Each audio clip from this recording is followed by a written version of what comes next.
Good evening, NECC. This is your Rainbow Six night. That's right, it's Wednesdays, the night everyone likes to look forward to. I'm joined here by Chief, and it is going to be our Emergence semifinals from Ottawa, Kansas, going against St. John's.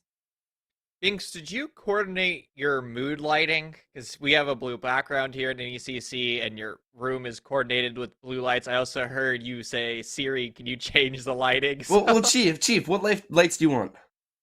Give me a color.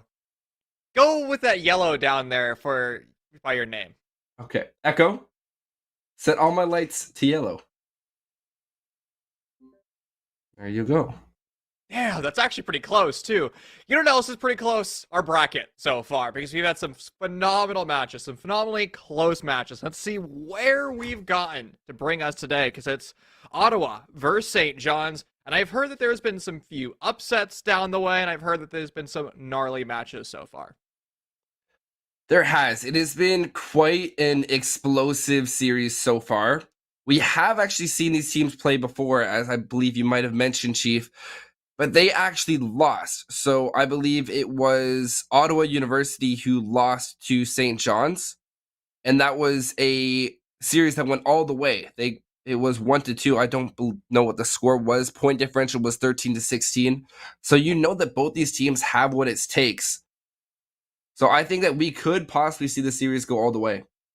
Oh, most certainly. And that's the thing with NECC. When we go into the emerging bracket with our newer teams to competitive, collegiate, Rainbow Six Siege, I mean, they are developing. And that match that you alluded to took place during week one. So Ottawa, they may have stumbled in week one, but they might be able to come back now into the semifinals match because they've had the entire 8-week season to evolve and grow. Now let's see if their map pool actually evolved and grew, because in collegiate, they like the same maps. It's usually Cafe, it's usually Clubhouse, and usually Oregon. It's there for the decider, but look at that. Chalet first. Thank you. Well, you know, Chief is happy about that. I am too, and you're probably wondering, okay, I play ranked all day. I play comp. Like, what's so special about Chalet? Chalet is really Not refreshing Cafe. for us. That's what's special about it. What's really special about it is that it is actually Chalet. It's regardless, it's changing things up. It's giving us something new, a refreshing look. And especially for NECC, these collegiate teams, we're newer to the scene. We get to see a lot more creative strategies come out. And it actually helps us as players and casters evolve to understand the game at a different capacity. All right. We've talked enough about the actual map itself. Let's do something rare, Binks. Let's press S on our keyboards, and let's actually send us into the lobby. And as we start to prep for Chalet, Binks, what are some things that we can look for our teams? Maybe starting in the operator ban phase or strategies moving forward? Well, we have to make sure that each of these teams, while on defense, have the capability to extend off the site. On Chalet, if you just sit right on the site, you're not going to be able to get anything done. You'll constantly be pressured and pinched out. Getting rid of that Thatcher is a very huge ban because it basically enables you to work out of sight, and it disables the attacking side from being able to disable and push right into sight. It gives you a bit of a buffer space. A second attacking ban, you could probably see a hard reach go. I wouldn't be surprised to see the ace, or most likely a jackal, just to deny people from their movement and keeping those extensions quite prominent. I still think Jackal is the laziest ban on the planet. I despise Jackal bans with the passion. I mean, you're talking about your valid. extension. No, I don't think it's valid at all. No, as in, like, your point is valid. Your point is valid. Oh, my apologies. I was about to fight you to the death. I didn't care about your mood lighting in the background, my friend. Like, Binks, you were about to you were going to have to change it to red, because that's all I was seeing there. But moving, like, I would talk about that Jackal ban. Why it's a lazy ban and why it's bad on Chalet is, sure, there's going to be some roaming, but as you alluded to, the offsite pressure is more going to be through a structured hold, right? Let's say we're going to our first bomb site as bar. You're going to see probably 3 deployable shields, so Goyo and the smoke deployable shield. You're going to see ADSs with my pancakes. Sometimes teams are experimenting with a Rooney in there as well. And Jackal isn't really going to factor into that roam clear. It's not going to affect that clear at all, because you're going to have to bring a plethora of utility denial, those flashbangs, those Flores. You have to commit to utility burn, and far too often in the lower end of NECC matches, teams just crutch Jackal Band because the roamers don't understand how Jackal works. They panic when they get Jackal tracked, and then they kind of run around the map like their hair is on fire because they say that before ping. That is unacceptable to me. Like, if you're Jackal tracked, you know exactly where Jackal is. And if you're cutting, if you're smart enough, and if you have good coordination and good team comms, you can punish the attackers. And having information on where that Jackal is when he pings you is critical to how you play as a defender, because it gives you that real-time information. Again, it requires some game knowledge. It requires some spatial awareness. It requires an understanding of how long your footprints stay on the map. But that's what separates a good Rainbow Six Siege player from one that's lesser. That is a very valid point, and as much as I wanted to let you keep on ranting, we have a game to focus on too, which we don't actually have to worry about Jackal even at all. But key takeaway, guys, stop banning Jackal. It's like putting, honestly, it's like putting your dog in your dating profile. You're making it too much about someone else. Don't worry, I think we both do it, Chief. It's okay. I have an adorable puppy who's been on broadcast a few times in NECC, and she might make an appearance too at some time as our comfort dog of the evening. Now, puppies aside, there are no puppies in the French Alps. There's only 10 players in the server, and as we start to get underway, you could probably see why Jackal was banned. I mean, you can see a roam, but again, I don't want to talk too much about it. I like the way that we're seeing Ottawa play, though. With pressure underneath, it's going to be Marsh's Nitrocell facilitating those Valkyrie cameras, and I actually have kind of a controversial take. I think that recent changes to Valkyrie is actually a buff. The 10 seconds outside is a buff because it's now forcing players to actually use their cameras inside instead of just destroying them outside. It's definitely changing the way people play, and it's changing the meta in a sense, where Valkyrie was always getting taken and thrown outside. Now we actually see her a lot more like what we saw her when she was first introduced all the way back in Dust Line with her 4 cameras, where only one would go outside and the others would be scattered throughout sight in the map. And very powerful, and I think we could even see down the line Dokkaebi come into play. But now the firefights are starting to come out. Sun Reset will get lit up almost to the brisk death. I believe that was over from the Zofia with their LMG. That is an absolute lethal LMGE. 150 bullets unless they have nerfed the Chief. But it seems like both these teams are in quite a stalemate, and it's just a matter of time before things explode. Cali Lance detonates in the background. There is an active bandit trick from Sun Reset, but unfortunately he misses the wall, and he actually dies through the propagation of the explosion, the exothermic charge. That was because Sunset was on low HP from a nade already shot downrange earlier. So now St. John's a lot of control with an initial opening kill coupled with a follow-up after that. Wall opened up, you're still going to have to push on forward. There's plenty of utility in the way of St. John's. There's deployable shields, there's Belusi Wub-Wubs, but they're doing a wonderful job of still winning these gunfights.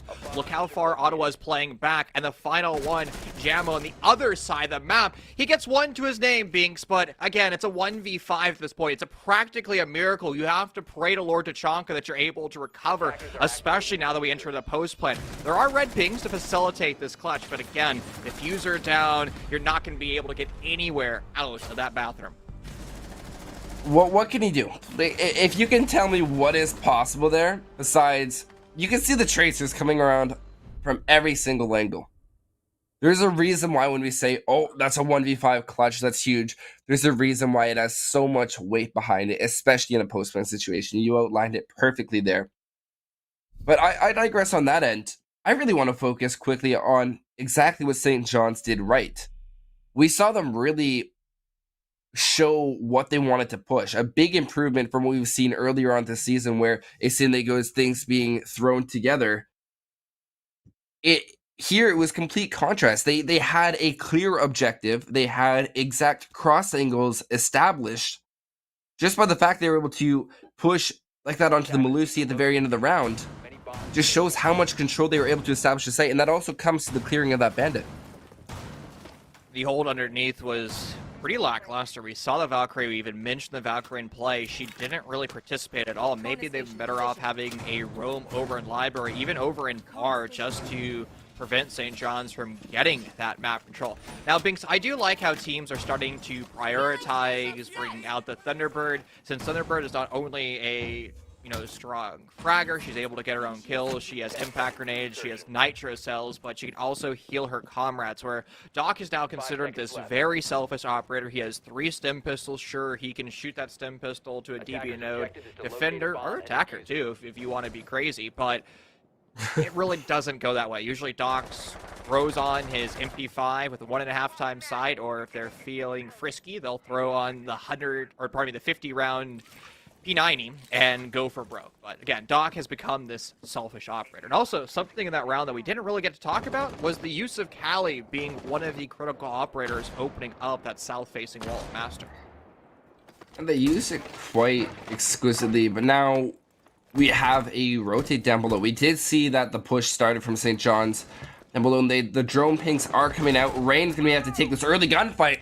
He'll be able to come up huge, as well as Marsh finding Winged. That's already 2 picks on the side of Ottawa here in the second round. Looking for a third, it will be refragged by Smasher, however, as Rain is relegated to the bench. Unstoppable also pushing towards blue stairs as the bottom floor control has been established. It was a mile for St. John's to be able to achieve basement control, and ladies and gentlemen, they're nowhere near the objective. They executed onto the basement. They now have to clear the middle floor and then eventually the top floor where that bomb site's at. That's quite a tall endeavor to do, especially when you've lost your primary and only set of grenades, as well as your only wall facilitator, the Callie, with those lances. So now you're not going to be able to replicate the success you did in the previous round. Havoc is going to struggle to open up that wall. So now St. John's needs to start to experiment with a new attack. I advise them to go underneath, use the impact grenades of the Sophia Lifeline launcher to open up that wall. There was an impact trick, or not impact trick, bandit trick taking place. And once again, Sun Reset is back here, and there's those double impact grenades from a blow. Exothermic charge detonates, and Sun Reset forced to hightail it out of there. Well, it's better that he was able to escape with his life this time, but it does put Ottawa in quite an unfavorable position. However, I will mention that, hey, look, Sun Reset, it's almost like his health has been completely reset, as we used to call it back in the days when you get downed and pick back up again. He's back over towards 75 health from those healing stations. Now Unstoppable rotating towards the office, balcony, and doorway. It seems like more of a stretch here now from St. John's, where they are trying to pinch onto the site, but there's no control. Smasher looking to open it up. He'll be able to find one huge pick. Unstoppable creeping into sight. That clears a lot of leeway for Havoc to go in for the plan, as Sun falls 2 now. On the flank, Gemma will be able to find one. With the picks coming out from Unstoppable, he finds Braxy, and now with 15 seconds left, Smasher is stuck going for the plant inside of office. Gemma rotating up through these library stairs. He can either try to deny the plant or find the 2 picks. Plant will be successful, and now 44 seconds on the clock. Gemma needs to find 2 and the defuse. Will he get it done? Very difficult endeavor. There's no information on where the diffuser is planted. Unfortunately, though, St. John's now have information with the air jab being shot, and Unstoppable happy to greet that information with 7.62 rounds from the LMGE. Ottawa University, 2 rounds being dropped, replicating the bomb site. Master has not gone their direction. Now, to be fair, that was almost the exact opposite round for St. John's. And round number 1, St. John's got the opening kills. They were moved to members of Ottawa, and then in round 2, Ottawa was able to return the favorite. They found the 2 opening kills, but unfortunately, Ottawa wasn't able to convert that 5v3 to an eventual win. Kind of came down to their on-site presence that just was lackluster. We saw the members of St. John's literally sit on top of each other. I mean, there were 3 attackers alive. They were within maybe a few meters of each other. They had 0 map control. They had 0 map coverage. And the only thing that Ottawa did was they got too aggressive, they overpeaked, and they ended up losing those gunfights. I'm okay with the Malusi flank coming up the basement stairs. It just needed to come quicker because you needed to have that 180 crossfire. You needed to have those bullets swinging both directions. Attackers have located a bomb. Well, Chief, you always mention how you're not a fan of teams going back to the same site, correct? Correct. Well, we're seeing something different happen now. They're going for bar and games. I think this could be a very favorable switch if played correctly, but once again, it's going to come down to the extension and how well they're able to hold it. I mean, if you're about to sell me on the fact that they should be going to Master for a third time where that conversation is about to go, bro, I was about to lose it, man. Once again, you'd have to change your mood lighting back to red because that would have been just a gnarly statement. You're thinking the worst of me right now. First, the Jackal really ban. This is just hurtful. Well, the roam for Ottawa has also been hurting them in the long run. So they're going to elect to not go for a roam. Instead, they're going to just go for their expansion, their hold upstairs in the library. Very common. Now, St. John's has never actually been tested so far here on Chalet. What a good utility burn attack looks like. What the heck? Is that a Goyo shield in green?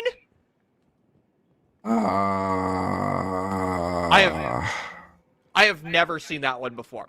My guess is that's designed to have splash damage on the attackers swinging.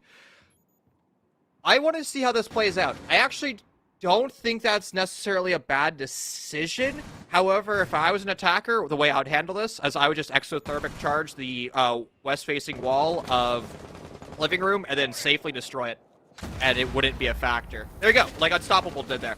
It was a nice idea, and maybe not. I went kind of a complicated route to dealing with it, but that was a free ELO way of doing it because Unstoppable had no utility stopping him from denying that shield. So, Ottawa, I like the idea, bad execution. You just got to play around it a little bit more. Braxy's shield also now falling to the lack of utility denial, having to go prone. Playing for the refrag now. Rain will be able to find two here, as he'll be able to confirm the second one. Smasher on the Nomad pushing up will be able to get the refrag.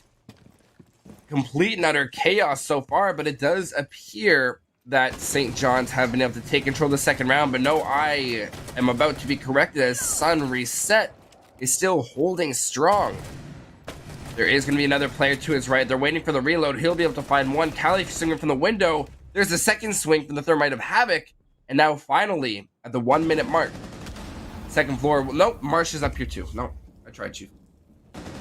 But Marsh snuck his way up those library stairs. There's no flank drone, no information at all for St. John's. All that hard work that St. John's just put in to achieve that top floor control, well, they have no idea it's been compromised. But the plant's going down. It also seems that Ottawa is a little bit dazed and confused. Another roamer has decided to retake upstairs, but now they have to retake the bomb site as a frost mat detonating in the background, converted to the 1v1, free of utility. But Jamo, you have to hit your shots. It's free for him. The frost mat confirms the last one.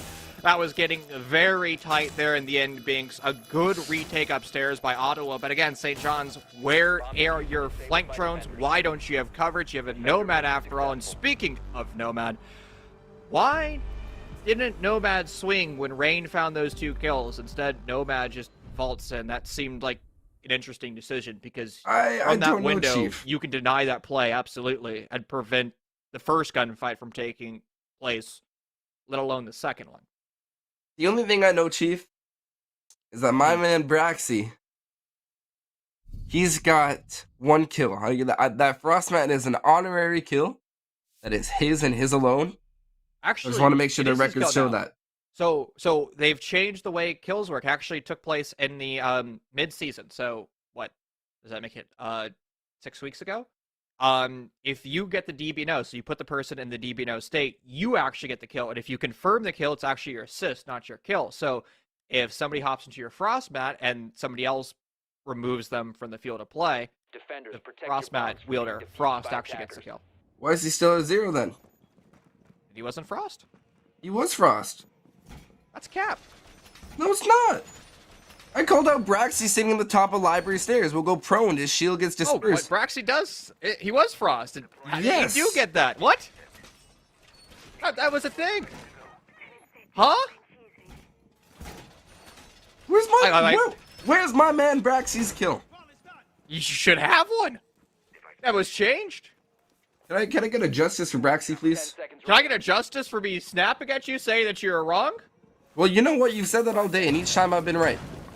It is true. So as much as you want me to be wrong, Chief, we both know I'm right around 25% of Hopefully the you're time. not wrong on your econ test. Oh, Chief. That's too far. That's too far. Hopefully this round doesn't go too far with Cali in play. I like how they're actually clearing. What I meant by going too far was the fact that if they just kind of push in through that west exterior double wall, pardon me, south, it would have kind of been all over the place because the attackers just kind of get lazy in that attack. They kind of just sit there and hope that the defenders walk into their gun barrels. I can see where that's coming from, but at the same time, I'm concerned for this site. I'm not going to lie to you, Chief. Every time I see a basement, I know that it's favorable in some cases. Warlord. He has a sledge. And we see the Nomad. We have Thermite who can place a charge. We have Sophia. This is just a whole bunch of red flags, Chief. This is like when you're on a first date and you just notice a lot of things and you just got to keep reminding yourself of them. That's where I'm at right now. And I'm kind of concerned and I hope it works out. What was that analogy? A bomb has been located. I don't have a buddy system on your dates. Make sure that you accurately vet the person that you're seeing for the first time, just for security reasons. And also, for security reasons, we're going to have vertical holes established over the basement stairs to make sure no defenders get any enterprising ideas to run up those stairs and try to flank the attackers, just like they did in round 3, where Ottawa was actually able to win. Now there's Belusi Wubs denying unstoppable Bun Grenade once again, and that is the telltale signs that St. John's 2 opening kills are ready to start for your execute. Rain dodges bullets, entering into the Matrix. I guess he took the red pill on that. But look at this position from Ottawa. This is terrible. 2 players over in blue. And Unstoppable gets fed a free kill. This is information right now. St. John's, you execute on the bomb site because you technically can put a 4v1 on site since the other player's over by Library Stairs. The bomb site's actually has been completely left alone. There's nobody around at all. St. John's, drone and push. You have a free site. You can plant. You could have planted a long time ago. Go for it. Plant. It doesn't happen because Unstoppable gets a kill. And the bomb site was completely vacated. Like, nobody was around. Like, what are you gonna do? Like, push. Do something. Don't bait. I don't know. Chief, I don't know. You're talking about my analogies. What analogy am I supposed to make there? I don't know. They had the site clear. It's just a matter of pushing. Regardless, Ottawa still has their 1 round, or as I could say, the Braves have their 1 round. And it does look like they can push for a second one. Master Bedroom and Office is going to be the next site they do attempt.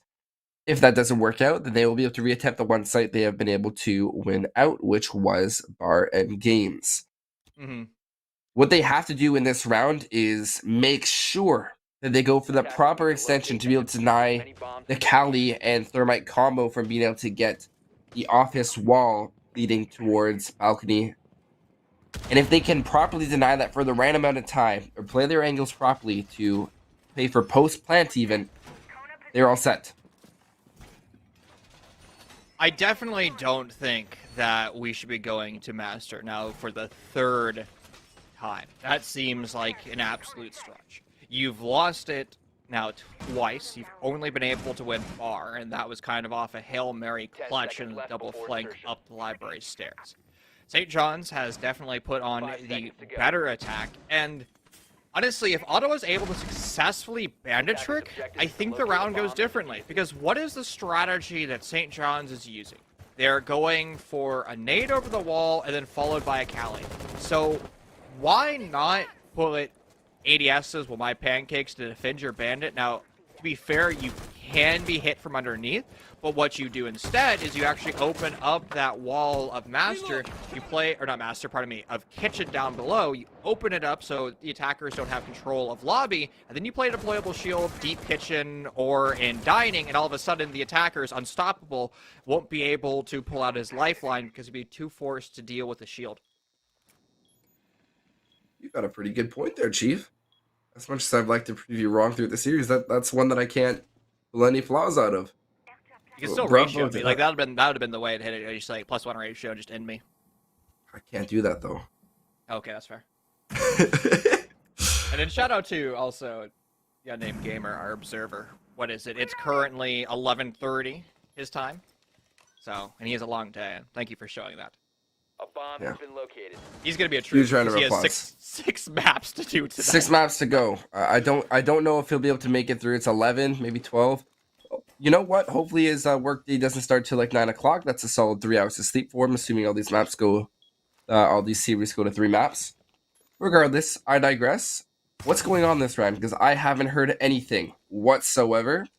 1:30 now, and all the players of St. John's are only now starting into position. Very smart clear there to clear the entire southwest side. But now, where's the bandit to trick? That's right, he's not on the board. There's not even anything on the board. What are you waiting for, Thermite? Pally Lance will even be wasted. But now, thanks to all these Valkyrie cameras, they have the information on exactly where these attackers are coming from. Pally on the long angle, they know exactly how they gotta play it. But Valkyrie, you gotta be aware of the window. You're peeking out quite wide here, and a beautiful headshot coming out by Winged.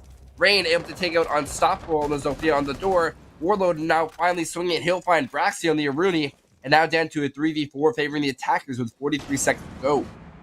There may be information from those Valkyrie cameras, but there's nobody to deal with that information. We don't have any nitro cells underneath. The only nitro cell is Rain currently over in Piano.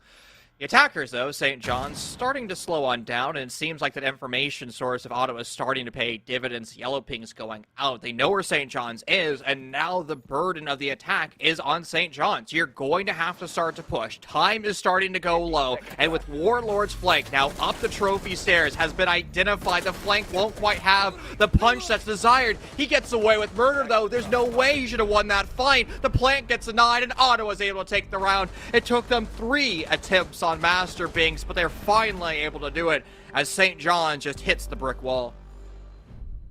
Well, you keep on trying, you'll get it eventually. I think this is probably one of the first times I've ever seen that the third time is indeed the charm. Quite ridiculous that that's the saying, though. Third time's a charm when the third time is almost never the charm. But good to see that it finally came true.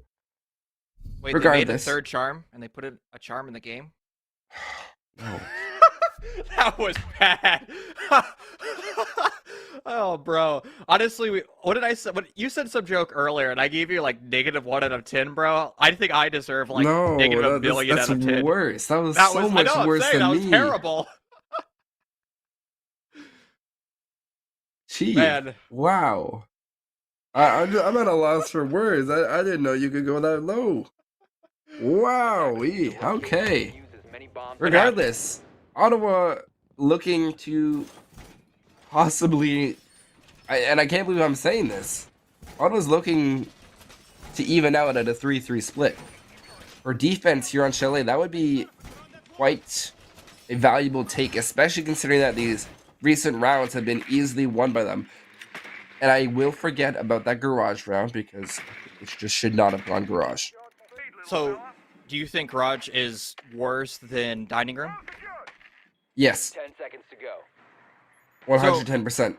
And I guess a follow-up question: how much do you think, like, the upper echelon, professional play differs from semi-professional Challenger League to T3 amateur to collegiate amateur? How much do you think it changes from professional level?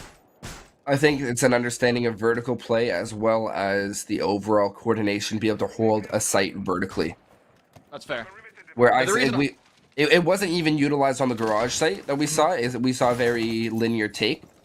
But especially there, we could so easily see vertical play come in and just ruin that entire garage site even more.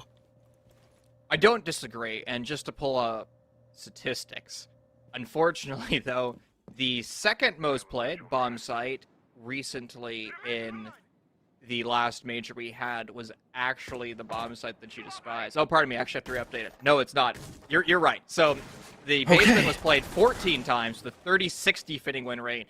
Master was a 35% win rate with 17 plays. Kitchen Dining had 34 plays with 38% win rate. And Bar Gaming actually had the only defending win rate with a 51% win rate and 37 plays. So it's a total of 102 rounds played.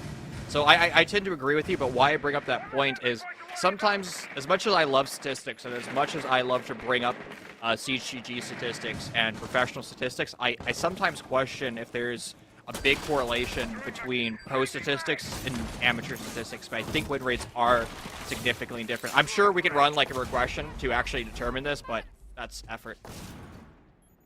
Yeah, you definitely have a point there, and that is information that I actually didn't know. Well, I do think that the garage is a very good switch up to pull out. You have a very valuable point where, like, how much can that actually, those statistics actually be related? Cali shots actually coming out right now. Huge shots from Winged. He'll be able to down Sun Reset. If he can make his way towards a healing station, he might be able to get back up. Meanwhile, Warlord will be taken down, as well as Marsh will be able to get his kill. Quick resets back. Chief, this round has evaporated in between our fingers, and now it's left all up to Marsh in a 1v4. Fighting for this 3-3 split for his team. He's going to start playing behind the bar. Looking the wrong way, looking for the Zofia of Unstoppable in 9-3. They really have been unstoppable just thus far. Coming around to the bar, won't be able to find the kill, however. Marsh going to find the quick headshot. And now with 35 seconds to go, he has to find 3 more. 1v5 clutch, very difficult to do, and Marsh, I mean, he had his back against the wall. He was feeling the heat of St. John's, but I don't know if I necessarily agree with the gunfight that he takes there in the end, ultimately his demise, but again, he does have to start to make plays. I think he'd actually been better off prioritizing maybe a swing coming down from the library stairs, but again, it doesn't matter because the likelihood of Ottawa winning that round is very low. St. John's able to convert a 4-2 split as they now enter over to their defending side of Chalet. We're going to have to see if the statistic of professional play actually can be applied to the semifinals here in NECC, because if St. John starts to struggle on their defense, if Ottawa is able to get this map control for free, because we never really saw them roam, they kind of just existed in the bomb site. They put up very little resistance, and constantly we saw St. John's just able to steamroll. I mean, that was exemplified in the execute we just around 6 execute, where we just saw, honestly, the members of St. John's just take these gunfights around those deployable shields. Well, there's always 2 sides to a story, Chief. We're now going towards the second half of the game. Ottawa will be fighting an uphill battle as they now need to get the majority of the rounds in this next half. Otherwise, St. John's will be walking away with the map advantage, going towards their map pick. That's right. This map of Chalet has been the pick of Ottawa U. 10 seconds to insert. Now, in Collegiate, one of my favorite quotes to make is, it's the Collegiate special, 5 seconds left. which means you win your opponent's map choice. Now, the reason why we see that in Collegiate so often doesn't matter if we're here in NECC, if we're in R6CC, the Face It Collegiate, if we're in CR6, or even if we're in CEA. We always tend to see Collegiate rosters win their opponent's maps far too often because of the map rotation. And again, as we alluded to going into the series being most, I'd say most Collegiate teams have the same map rotation. It is Cafe, it is Borgen, Clubhouse, and Villa. They refuse to go to Bank because Scary requires strategy. They refuse to go to Chalet because also requires strategy. That's Scary, and well, Coastline kind of turns into chaos because everybody just wants to take gunfights and install their brain sticks. So, with that being said, going to Chalet, one of the most difficult maps to be an attacker, but also if the attackers are successful, the attackers understand how to push a bomb site, use utility, it can be a paradise, which is why we see in professional play, when you have highly competent rosters, they're able to negotiate most scenarios in the bomb sites. Marsh is going to be the office wall opened up. With a minute 51, they are in a very solid position. Braxton doing some work with his RCE Rotero drones. He's looking to clear out Piano. There is still a deployable shield there, but if he does play this properly, he should be able to displace the Jaeger of Unstoppable, who is still playing right behind this Grand Piano. Meanwhile, Marsh is going to find the first initial pick, refragged by Winged. very good use of that information. Case will be down, but the Thermite has done his job quite effectively. By that, I mean he's opened up all the walls he has needed to. Unstoppable going for the aggressive swing. Won't be able to win it out as Rain will find the headshot. Quickly boosted also from that adrenaline surge. And now with 1:08 remaining, you see a very favorable attack on the side of Ottawa. Random question. Do you hear the tsunami warning siren in the background? Is my mic picking it up? The reason I ask is it's the first of the month, and they always test the tsunami warning system. With that being said, the tsunami of Ottawa is crashing onto the bomb, so I was concerned I had to mute into VMix. But St. John's is putting up quite a resistance here. That's 2 in a row for them. The diffuser temporarily denied, but Brax is able to pick it on back. And look at St. John's positioning. It was inferior just a moment ago, but you're in the post plant. Crash together. When you can crash the nitro cell, you don't necessarily need to. St. John's rebound like a rubber ball and find themselves the round 7 victory, pushing them that much closer to a victory. Back to your point, Chief. No, I didn't hear it at all. Oh, it's still going, so I'm glad my mic's not picking it up. Okay, wait. I'm gonna try to listen for it. Keep talking, Chief. Keep talking. I'll keep talking. So, what we saw during that round was, I'm surprised that the exothermic charge was able to get to that wall so quickly. Right? I mean, look at how fast the map control is established by Ottawa. I mean, they were knocking on the bomb site door of Master almost instantaneously. And with that time efficiency that they had, they were able to convert it into the man advantage. But they made interesting decisions after the fact. When you have man advantage, right? Why are you taking these aggro gunfights? Why are you pushing? Just set up your crossfire, sit back and relax, and allow that plant to go down, because it's a 2v4, mate. Like, you don't need to be YOLO aggro. Just let the defenders come to you. And I guess the defense, they did come to them. And they found those 4 kills relatively easily. I tried so hard to listen for it there, Chief. I'm sorry. Oh, bro, I'm getting washed out by it right now, and I'm glad that my mic's not picking it up. That's all I'm saying. I don't think I've ever said tsunami warning siren on broadcast before. I also don't think I've ever had it, like, I guess blaring while on broadcast. On a Monday? I don't know. Man, like, so it's like what, 3:43? Yeah. Yeah, that's a good time to have it. Not much is going on right now, normally. But I think they want to do it so, like, all the people are starting to come home, or they're meeting home so people can hear it. Just remind, hey, you know, if we ever get flooded, this is what it sounds like. You know, it's funny how... I think it's pretty obvious. I guess that's just something I've come to accept, living here my whole life. I don't know, in a floodplain in SoCal. One of the beach cities. Anyways, it doesn't matter. I don't know how to recover from that, and I don't think Ottawa does either, as they kind of get smashed into oblivion. Going over to what's arguably the best bomb site, again, if we're using CGG as our statistic, and this seems to be a bit normal. We don't see that tertiary shield placed over in green. Again, I like the idea behind it when Ottawa brought that out. It seemed very unique, and this rush is not unique. It's actually quite common, but I don't see barbed wire, so St. John's might not be ready for it. I like it, but I don't like it. It's a good use of explosiveness. Smasher will get the down, not know it because point notifications are off. Now, meanwhile, on the second level, the use of elevation will be the reason for the demise of 2 more players. The vertical shots, as Gemmo might not even be able to spot them out. C4 being detonated, won't be able to find any players. Adrenaline boost will be able to pick up the player down below. Lion not able to notice the shots coming from all around him. It's an absolute flurry.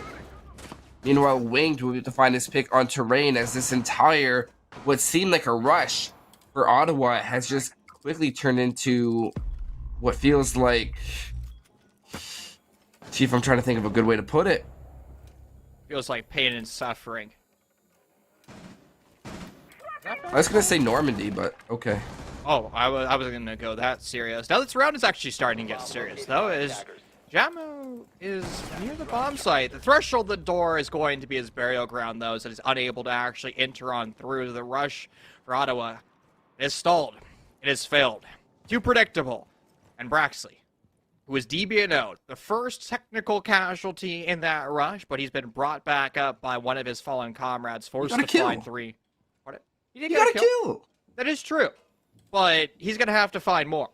1 kill is not enough, my friend. 3 is what's required, and if you look at the defense, you have a deployable shield in pocket, so that can be set up to have an extra apex position going into this execute. Plus, you incorporate the nitro cells and Valkyrie cameras.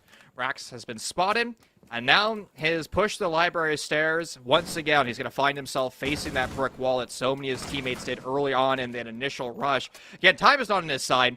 He doesn't have drones, and the defense of St. John's, the luxury is theirs. They can sit back, they can relax, they can put their feet up on their desk and just wait. The exact same push and smashers there to greet them hello. That's a very smart round. I believe the rush from Garage was very quickly called out, just because we did see the alibi playing down below. They got the down, got out of there. And all the players on the side of St. John's quickly rotated in order to be prepared for what they would call, I guess, like they really used the vertical aspect. They used dining hall. I believe the alibi is the one that rotated there. But even directly above them, I really need to highlight that vertical play right there. Right above them, the Jaeger. It might have been unstoppable playing on the Jaeger that last round as well. Just spraying through the floor, breaking it open. He was able to line up some shots onto the Lion early on the round, and that made all the difference. I'm being honest. I'm going to be real, though. I think the rush is a lame play to make, especially when it catapults you over to the disadvantage of that point. Like, that rush accomplished nothing because the rush should accomplish nothing. I mean, the only way it really works is if the player over in Firebox, which is the elevated portion above R, is preoccupied in another push or preoccupied in the setup, and you're able to absolutely overwhelm the bomb side. But as you mentioned, Binks, there were vertical established, and plus the hatch drop is usually fast enough for the defense to crash on back. That's a problem when you're going for a rush at a bomb site that is vertical. For example, let's compare and contrast a rush on Planes and Games Villa. Right, if you rush up the main stairs and the roamers have 2 to 3 offsite on the other side of the map over by Master, effectively you have a 5v2 on site. However, when you are rushing a bomb site like Bar that has an extension over into grass, up the library stairs, up into library itself, and Firebox, I mean, it takes those defenders a second and at most 5 seconds to return back to the bomb site, where if you're doing the Villa analogy, it takes 10 seconds maximum or minimum, if not probably closer to 20 to 30, depending on how fast you're moving and where you're going. So that seems like the wrong execute for the wrong bomb site. I'd have to agree with you there. It doesn't make sense in a lot of cases, but when executed right, it does seem to make sense. But regardless, Ottawa doing their due diligence, especially in getting these walls open. But hey, look at that. Site isn't on the second floor, it is down below. In that Marsh has a daunting task of clearing out Warlord and then rotating right back down to the first floor and getting the wall leading to dining open as well, with those bandit charges still on it. Chaos mounting up above, and St. John's trying to hold the front line as much as possible. But they're being forced away, and Warlord is not going to be able to retreat fast enough. 2 of the catchers upstairs, and Warlord falls. That's actually the most important of the catcher operators to die. That's Wamai, who has Wamai pancakes and discs that magically grow in his back pocket. And actually, let me define terminology there. A catcher is what Ubisoft defines as anybody that denies projectile utility. So that means it's going to be Jaeger, it's going to be Alibi, and it's going to be Wamai, because those operators are designed to remove projectile utility. He means Aruni. That's what I say? You said Alibi. Oh, I'm dumb. Yeah, I saw Alibi. You made me question if Alibi got a buff.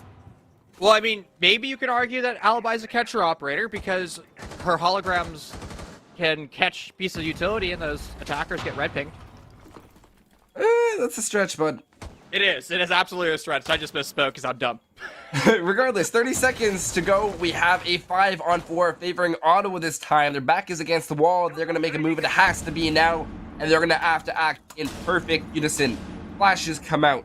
Sun reset up above, getting ready to open up the wall for the extra added chaos. Rain pushing in. He still has one adrenaline surge remaining. Sun reset going to be able to find his first initial pick. Swinging out will be the Lion. He'll be able to find one. Huge kill for Jamo. Now swinging out Rain, spraying through the wall and trying to find these two remaining players of Smasher and Havoc.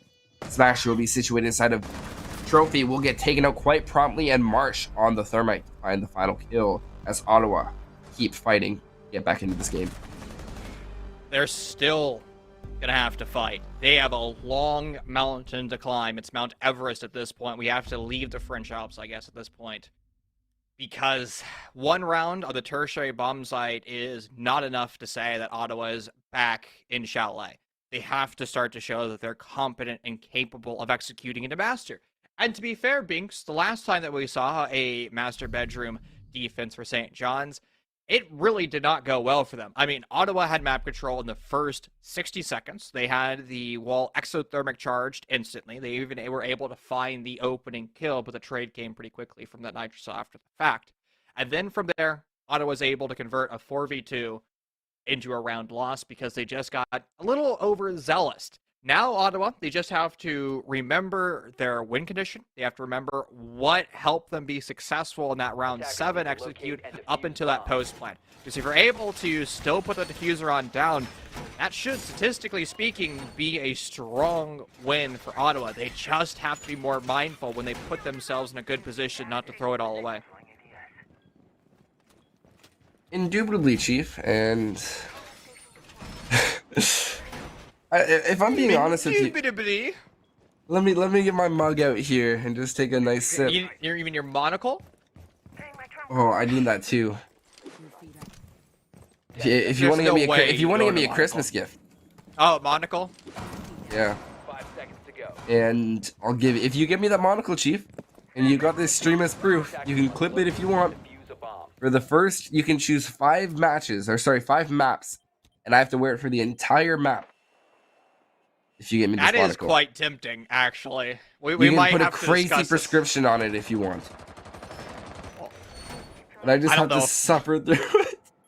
Yeah, but if you start to suffer, then I'm going to start to suffer on broadcast. You know, like we're vibing right now, man. If you stop vibing, then I stop vibing, then the audience stops vibing, and then the players, well, I don't think Ottawa's been vibing for a while, but anyways, let's see if Ottawa's able to bring the vibes back with Jamo. Already upside down repelled, starting to apply pressure. Now the cutoff established, which means that St. John's no longer has the freedom, no longer has the luxury of actually rotating between the two bomb sites. Now they have to be very careful on the way that they defend. This is an excellent read by Ottawa because remember, they lost the bomb site because of those roamers stuck over by the north side, not roamers, but the on-site pressure stuck over towards the north side of the map were allowed to defend their bomb site, pushing towards the south. Havoc is going to get lit up quite considerably as he rotates down the stairs. Going to blow up his own. No, camera will be able to survive that, so default will still be there for later bits of the round. Warlord actually finding the kill. Really nice to see Valkyrie escaping the ban phase for this game. Really refreshing to actually see cams actually be put in place. Regardless, we have a push coming out, but it's nowhere near sight still. Havoc's getting downed all the way over by the bottom of Solarium side of Trophy. Braxy can be able to finish that one off. See there, Chief, you're right. There, he got the kill, but it only gave him the assist. I guess we just got the game bugged earlier, and if you're not familiar with what Binks is currently alluding to, it has to do with a Frostmat kill that should have been not a kill earlier. What should have been a kill, most of these engagements that Ottawa's been taking, and they most certainly been able to convert them. Diffusers going down, and St. John's finding themselves in the exact same pickle they were previously, with nitrocells missing their targets outright. It's going to come down to just a brawl for this diffuser, and Smasher leading that charge. He has the cutoff on the pre-established window repel, and this should be a free kill. The Vector 308 happy to oblige that. Warlord, now the last one alive for St. John's, already dispatched that nitrocell. So it's all going to be on the MPX, unable to do anything as it shoots peas downrange. Well, only if you hit the head on that MPX is it anything near favorable. Regardless, Chief, I think it's worth mentioning now more than ever. Let's look at what Ottawa did. They split the site. They had the cross, and they played right into what they had control of. And if they are able to replicate that for these next 2 rounds, I have complete confidence they'll be able to take it into overtime. But it all comes down to their ability to continue to confirm and convert each site. If you do start to struggle, though, is it an opportunity to bring out basement unironically, though? And hear me out. We see a lot of teams, they are well established in their bomb site rotation. You know, they want to go upstairs master, or they go to bar, and then they go to kitchen. And then when one of those bomb Defenders, sites protect start to your bombs fail, from being defused you by have to either attackers. say, is my strategies incorrect? And if you can't go back to your strat book, and you aren't able to digest why you're losing these defending rounds, sometimes it's best to go to an alternative bomb site. A great example of this is when you go over to Oregon and the sister site, so that's going to be kitchen meeting and kitchen dining. Some teams will have a brilliant setup defense on meeting room, and the attack has an even better setup offense going to meeting room. And then the next time we go, we'll see the team elect to bring out a dining room defense, and the attacking team might not be as well versed in a dining room defense. And going back to CGG and the statistics, I don't think basement is absolutely unviable. It is just going to be a pick that you have to read the offense. And if St. John's, again, loses potentially 3 more rounds in a row so that they lose this round 11, maybe it's an opportunity to start to experiment with something that you've yet to go to. Okay, that's a valid point, and I would support it that point. I would support going for Garage, and it hurts me to say that a little bit. But the more I understand the site and I understand the adaptations as well as the operator bans that are in place, Garage does seem more and more viable if you do play your cards properly. But yeah, yes, that is a way you could play things. Actually, I think this is a good attack. Just a bit slow, though, from Ottawa.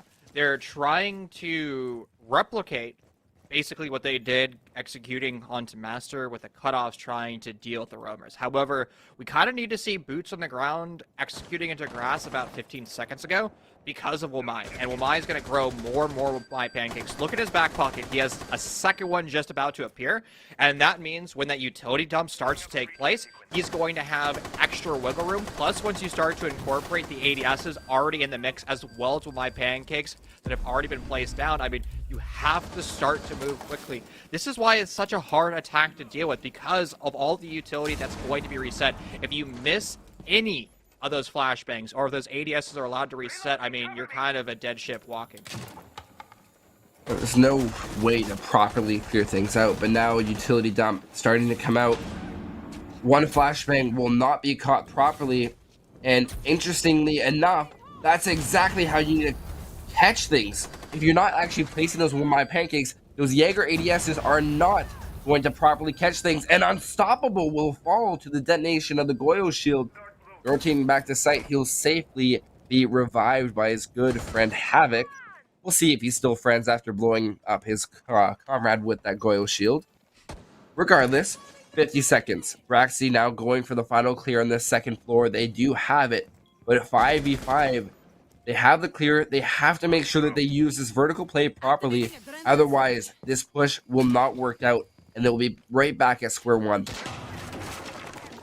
Hatch not opened up. That was not a rotation point that St. John's wanted to go for, but the Gon 6 happy to oblige that Havoc gets sprayed through the wall. No idea where those bullets came from. Now, while Ottawa has a man advantage, they have 22 seconds. They're going to have to go for a push. They don't know that Warlord is lurking. He was droned out after that engagement. A second one now for Warlord. It might now all be Warlord. St. John's map. They want to win this. They're so close to tasting that victory, and more kills roll in favor of St. John's. A DB and no, it's now just on Marsh. Electing to go for a plant, but it's a 7-second plant time, and he won't be able to do so. St. John's win their opponent's map in an excellent fashion. It was looking dire towards the mid portions of that map, but Ottawa able to bring it back just slightly, but still a 7-4 in favor of St. John's. I'm really happy with that game. We saw improvement from both of these teams throughout. It didn't seem like one got worse. It seemed like they both constantly got to a better point because of each other. So if we can see that continue throughout these next two maps, hopefully, then I think both these teams are really showing why they're here in the semis. And I think it does bode well for both these teams going into Villa. So what does Ottawa need to do going into map number 2? What do they need to change? They got to continue to split the site, have a clear intention, and stick right to it. For example, if we're looking at planes and games, we have to make sure that they have that line of sight open. Either they go for vault or they're going to go for planes.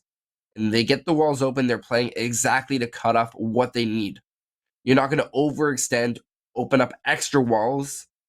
Otherwise, that's going to create angles and rotates favoring the defenders in the long run. You want to make sure that you have a clear, concise objective and a plan. Get right down to it, get it done, move on. So it sounds like efficiency is what Ottawa needs to move going into map number 2 of Villa. Ladies and gentlemen, do not go anywhere. Keep this Twitch tab open. NECC Semifinals will be back with you in 5 minutes. See you soon.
NECC Semifinals is back. We saw Ottawa lose their map choice of Chalet, a 7-4 victory as St. John's was able to win that in decisive fashion. So, ladies and gentlemen, it's time to take off those winter coats. As we move over to Italy, it is Villa for map number 2. My name is Chief Cass. Binks is joining me today. As we prepare to walk in the vineyards of Italy, what can we expect going into map number 2?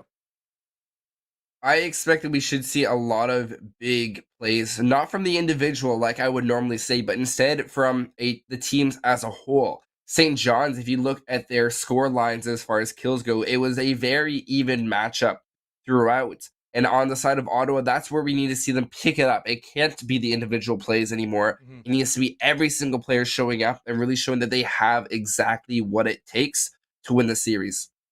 Are you currently having a party in your room? You know what? It's a Wednesday night. I need to try at least. Well, as Binks has a solo party in the background, the members of St. John's preparing to celebrate their own party moving over to the grand finals, but they're one map away from doing so.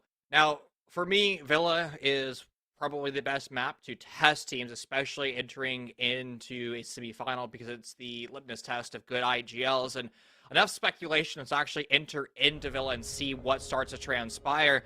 Now, the beginning stage, of course, it's always going to those operator bans, and I do truly hope Jackal doesn't get banned, because the Jackal ban was completely meaningless to the way that both teams played on Chalet. I mean, Jackal in play and a Jackal not in play would have not changed a single ounce of defender win rate or attacking win rate. In fact, it may have actually... Oh my god!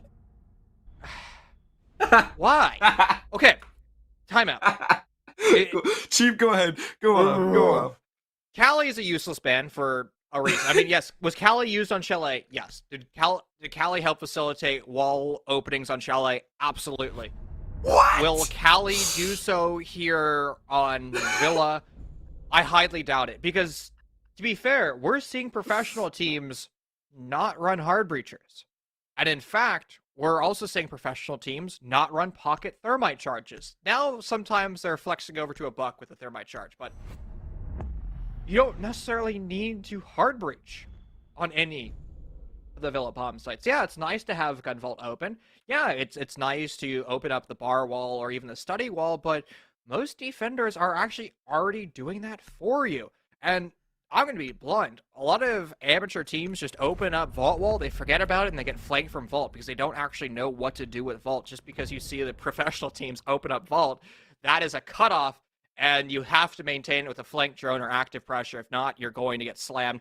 Also, half the time, teams open up Gun Vault, and then they get not run out on, but they get swung on from the door of bar, they get swung on from main stairs. Vault is a dangerous place to play because 90 is a no man's land because there's no cover, and the pillar is not good enough cover because of the nitrocell bonanzas. We saw Valkyrie be played a plethora of times on Chalet, and it's likely she'll make a return at some point here if she's not banned, but she's banned, so my point's moot. Why aren't they taking denial? Why? You have Cade, which is the end all of everything. Of course, you still have to deal with the Maverick, but Maverick has to get right next to the wall. You take Because the Cade, they're pro players nothing ban but walls. Thatcher, so I must ban Thatcher. Chief, no. Attackers need to No. I don't mean to be facetious when I say this. Why do amateur teams ban Thatcher? Like, Because that's an honest pros, question. because everyone bans Thatcher. That's not a good reason. And I mean that truly. Like, in ranked, why That do is people... why people ban him. Yeah, fair enough. If we're gonna say monkey see, monkey do, if pro players, if the streamers I watch ban Thatcher, I must ban Thatcher. I can't stand that mentality. It really bothers me because that means people are analyzing, they're not thinking, and they're not critically thinking what they're doing. That scares me. Like that mentality truly hurts my soul because that means teams aren't thinking about what they're doing. Thatcher is not oppressive necessarily because he can open up a wall. He's oppressive because he turns off utility. Like, let's go back to Chalet. If you have a Thatcher left unbanned and you're defending bar, one Thatcher EMP grenade is enough to dismantle every ADS, every My Pancake, and a Rooney Gate designed to defend the deployable shield over library. One EMP can do that. That's scary. And I don't think teams think about that all that often. Like, teams just think EMP, wall, remove bandit battery, burr, open sight. Like, amateur teams, when Thatcher's left available, A, surprisingly isn't played as much as I'd expect, and B, just never is able to leverage those EMP grenades. So start letting them on through. Honestly, I did in my ranked games. Now, to be fair, I am, like, lower ranked. Like, P1 is about where I sit every season. So, like, stop banning Thatcher, and teams just don't know what to do because they just don't experience Thatcher anymore. So, honestly, give it a go in your comp matches and in your amateur matches here in Collegiate. You really over here flexing on P1. Thanks, Chief. We all appreciate Bro, that. there's nothing to flex with that, man. Like, maybe if I hit, like... Oh, they changed where P1 is, right? You're Dookie. Okay. Yeah, they're moving on right, to the dude. rest. P1's even freer now. It's even meaningless. Yeah, I don't play ranked as much as I used to anymore, I don't so either. I don't remember these changes. But regardless, Unstoppable is swinging once again with their LMGs. Second frag grenade being detonated, not actually being caught by any bit of utility, which is quite interesting. Coil shields also being dispersed. This has been a very explosive attack from St. John's, more of what we've come to expect. Rain laying prone. He hasn't been able to spot out the feet yet. He eventually will, but it won't be enough as Unstoppable will swing right into sight. Quick kills coming out. Smasher going to be able to tag onto that as Jamo refragging onto Havoc. Braxy as well, finding his first kill early on in this series. He'll find Wing as Smasher is now stuck inside of Games Room. Swinging around, he's stuck out in the open, just trying to find a good place to sit. And a beautiful use of the bouncing effect of that Shubika launcher will force Smasher all the way back to the bar. And now with 39 seconds remaining, he will get basically Hell Rain Fire on him. Smasher will eventually go down to Braxy. Huge pick there as Warlord will be the final player remaining. Lit all the way down to 10 health when against Braxy. No need to be seen, so you're gonna have to go for the heads-up gunfight, and Warlord elects to go for the sprint key in the middle of the bomb sign, and unfortunately puts his gun on the ground, and yeah, I don't know what you're doing there, bro. That was a terrible decision to make, but in the end, it's going to be Ottawa able to take that round, and it was a steamroll from St. John's. I mean, they pushed their way on forward. They never let off the accelerator, and even that Shamika launcher, I think Lord Chachanka should not have used a Shamika launcher there because it gave away his position. You saw Smasher was focused on the table in Gunval. He had no idea that Lord Chachanka was sitting in that corner. Again, we talked about Thatcher, and this is another pivot point. People forget about the opportunity cost of utility. And it's not just, oh, utility, I'm expending utility to deny area of effect. It can also give away your position. Like, think of it as a giant Nomad laser, right? I mean, when Nomad is putting down her utility, every single defender from 3 light years away can see the utility being dispatched. So, Defenders, protect your bombs from being I don't know. defused by It's attackers. interesting. And unfortunately, I don't think the Shamika launcher was the best play in that scenario, but it doesn't matter because Ottawa was able to win it. It was interesting. 2 area denials coming out there. Both the Shamika launcher and the toxic babes from Rain. They're going to be sticking to that strategy as well. Not going for any wall denial, which will make the job of the ace a lot easier. However, Sun Reset does have those impacts, which is the, I hate to say it, but probably an ace's biggest fear because it's so very easy to impact those sub-breaching charges. 5 seconds left. Moving over to the secondary bomb site. Similar lineup being brought out once again. Lord Chachanka making his secondary debut. Now, St. John's, they elected for their quick execute. It almost works out for the end, and I doubt that they're going to go for quite the same shock and awe system. Instead, they're probably going to try to go for more of a rolling thunder style of attack, executing over towards the south, establishing that beachhead, establishing that control over in planes and games, and using that as kind of their junction to take these gunfights with that rotation potentially coming over to Master. Raxi's actually playing a lot more interesting. I didn't expect to see this so soon, but the extension he's been playing, also going all the way down towards that basement, is actually looking like it's going to work out in his favor.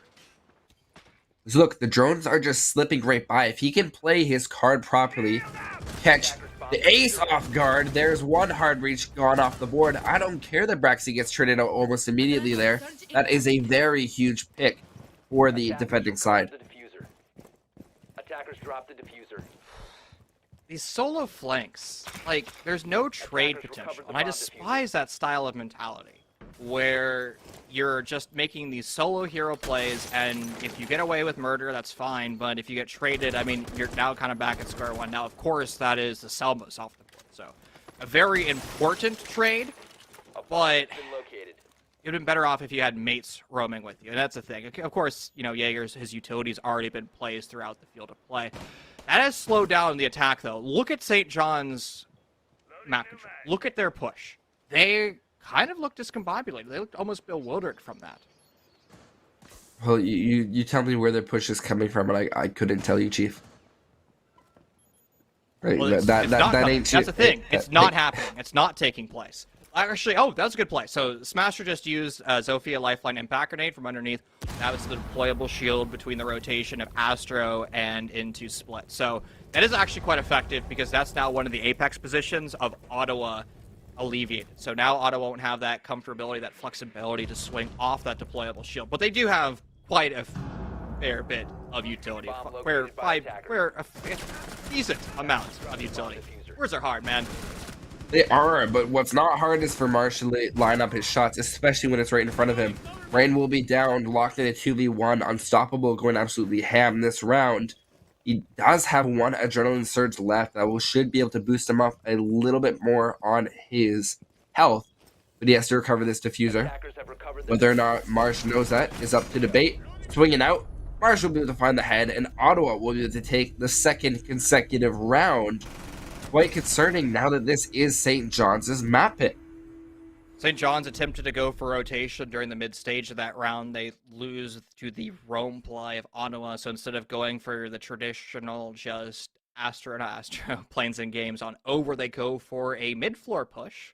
Not the first time that we've seen it. Actually, great utility throughout that mid-floor endeavor, but unfortunately, it starts to stall not only due to the time aspect, but where the attack started to take place from. Pushing through Master, quite common, but you start to find yourselves choked up, and it probably circles back to the opening death that St. John's faced. That was the death of those Selma charges, death of one of your 2 hard breachers, but more importantly, your hard breacher at range. And again, St. John's is starting to play this very fast, this very loose style of attack on Villa, and they're getting punished because they're not dotting their I's, they're not crossing their T's, and they're putting themselves in a bad spot. If these executes take place with better information, better droning, it starts to go different. And again, like even droning now in this prep phase, what is Havoc's drone gathering?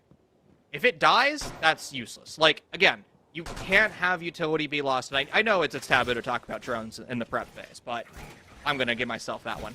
Do you think a jackal would help? No, the jackal would not help at all. It's not where their problem is. Good. People apparently don't like my Thatcher analogy. Attackers have located a bomb. Really? 5 seconds remaining. Well, let me outline this for you guys. You're pushing towards a site. Attackers' objective is You to have defuse a 2 bomb. OMI pucks, 1 ADS set up behind the wall as well. You throw 1 of those EMPs, it gets picked up by the OMI.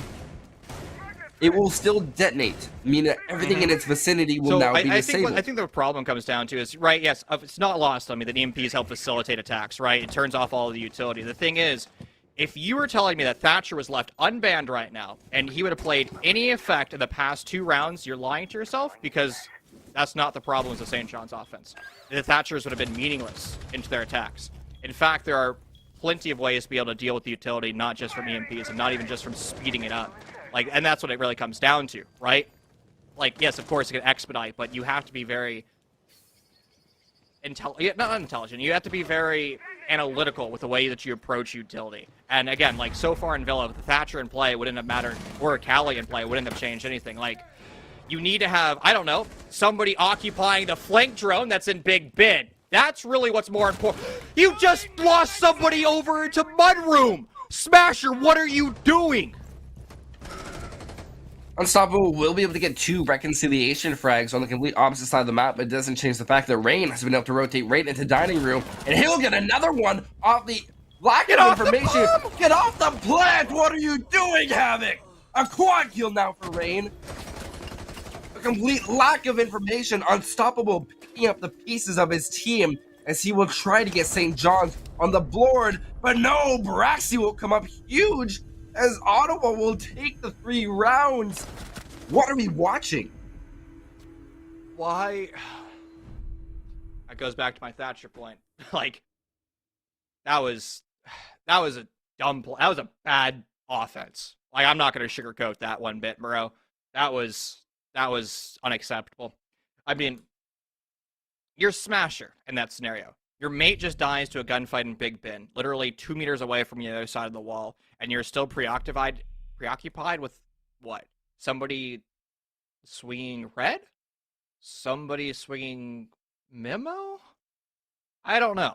I don't know, Chief. But also, like, we The talked plant's about, there. We The literally plant. talked, like, I jokingly talked about the taboo aspect of talking about drones during the prep phase, right? Defenders, protect your bombs from Like, being used by attackers. you can't have a drone established in Big Ben and nobody watching. Again, like, that was an amateur mistake, simply put. Like, you have to be saying, as the IGL, all right, gentlemen, I need somebody on flank watch. And I also despise the mentality and the concept that people bring up. They're like, oh, well, I play Nomad, so I flank watch. Well, if you're running this aggressive lineup and if you're in what's described as the team deathmatch meta right now, where you're not really running these structured lineups, you have the ability to go to something more aggressive where we're seeing Think could be prioritized. We're seeing multiple sets of nades. It's currently 3 sets of nades plus another soft destructor.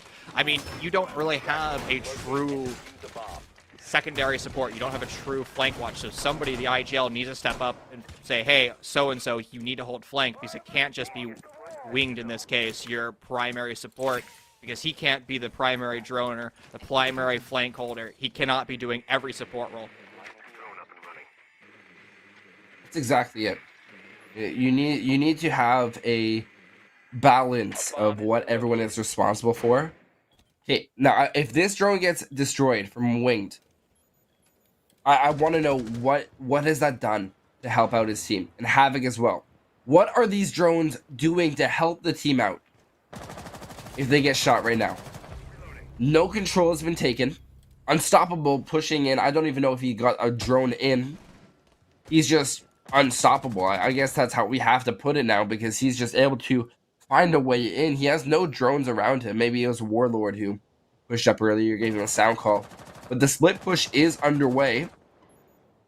But information, if it's not there, Unstoppable droning himself in, unless he stops it, has someone else look at it, information is only good for 3 seconds max before they could have rotated to a very distant and separate angle where you would be essentially allowing yourself to die in a very preventable way had you just had someone give you current calls and information. Goyle Shield now be detonated from the red stairs, or sorry, from main stairs. A very nice shot from Rain. Unstoppable finding one onto Marsh with his nade. That's his second for the round, and now looking in through the vault drone hole, hoping to find the Wamai. However, will be just out of different wings on the Habana, finding the headshot onto Rain now. Huge shots as the 2 remaining players are now pinched inside of vault.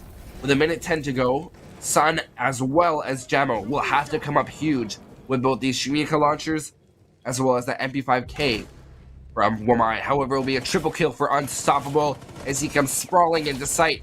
He wants his force swinging around. However, it will be Warlord to pick up the kill. Huge shots there and a much needed round for St. John's.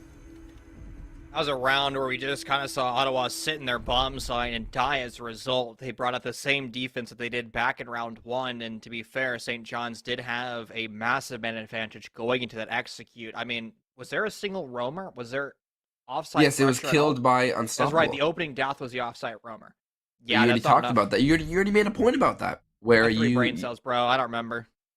Well, you know what? It was a solid point because you said like you have someone going for that lone roam with no trade potential. Well, that was in round 1. Yeah, that was back in round 1 though. But that's exactly it. So they brought it. So they just copied and pasted their execute. And see, that's the thing, right? Like 1 roamer with 4 on-site anchors. That's not enough. Like, look at the time efficiency of St. John's.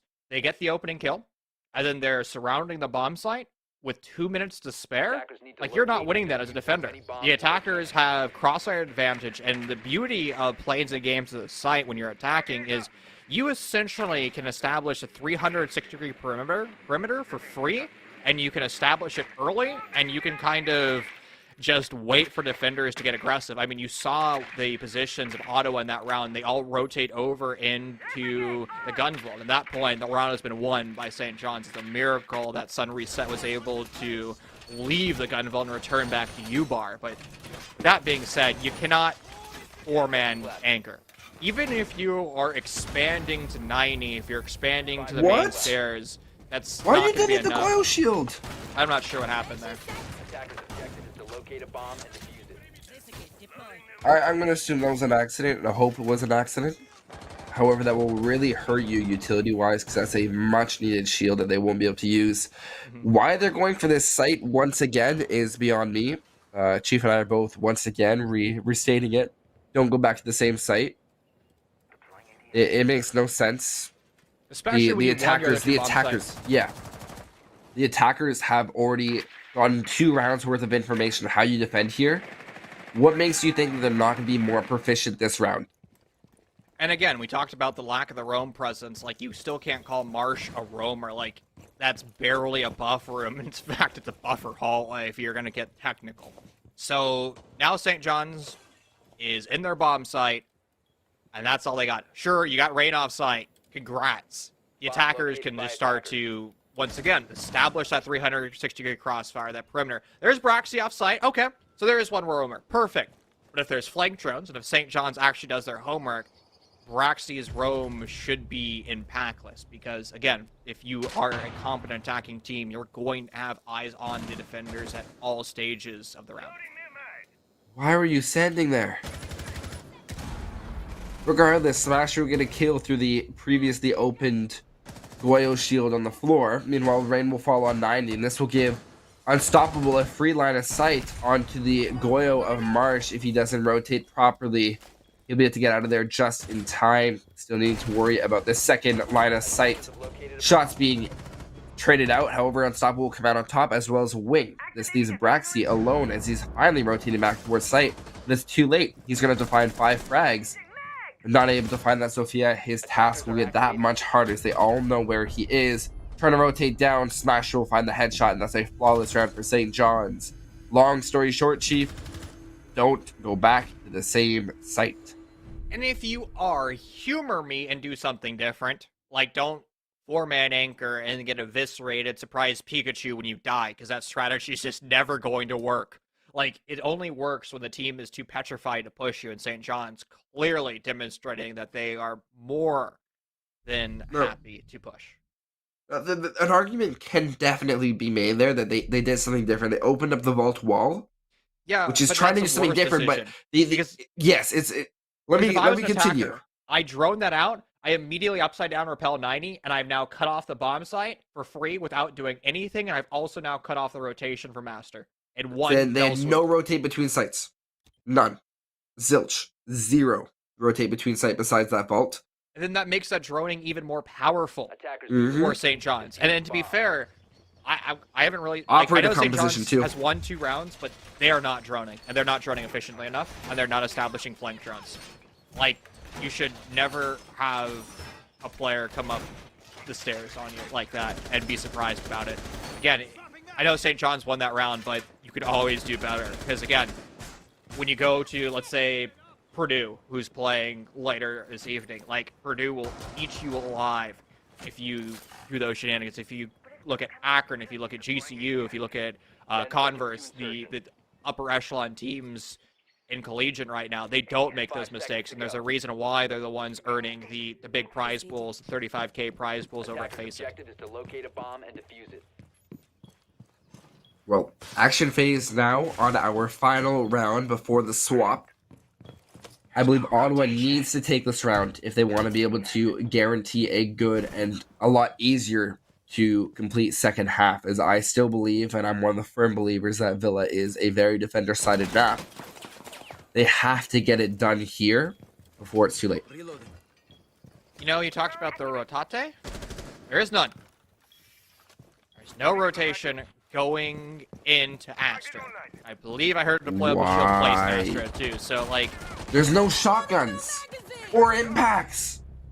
Why? The solo roam.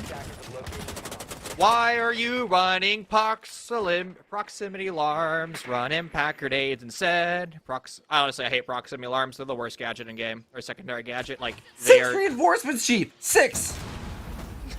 That's troll, bro. You reinforce triple wall and the single wall at Astro, and then you forget about your other 6? Okay, first off, going back to prox alarms, like, proximity alarms sound like a microwave beeping in the background, and if you're at all in a chaotic round, like, you're just never going to hear it.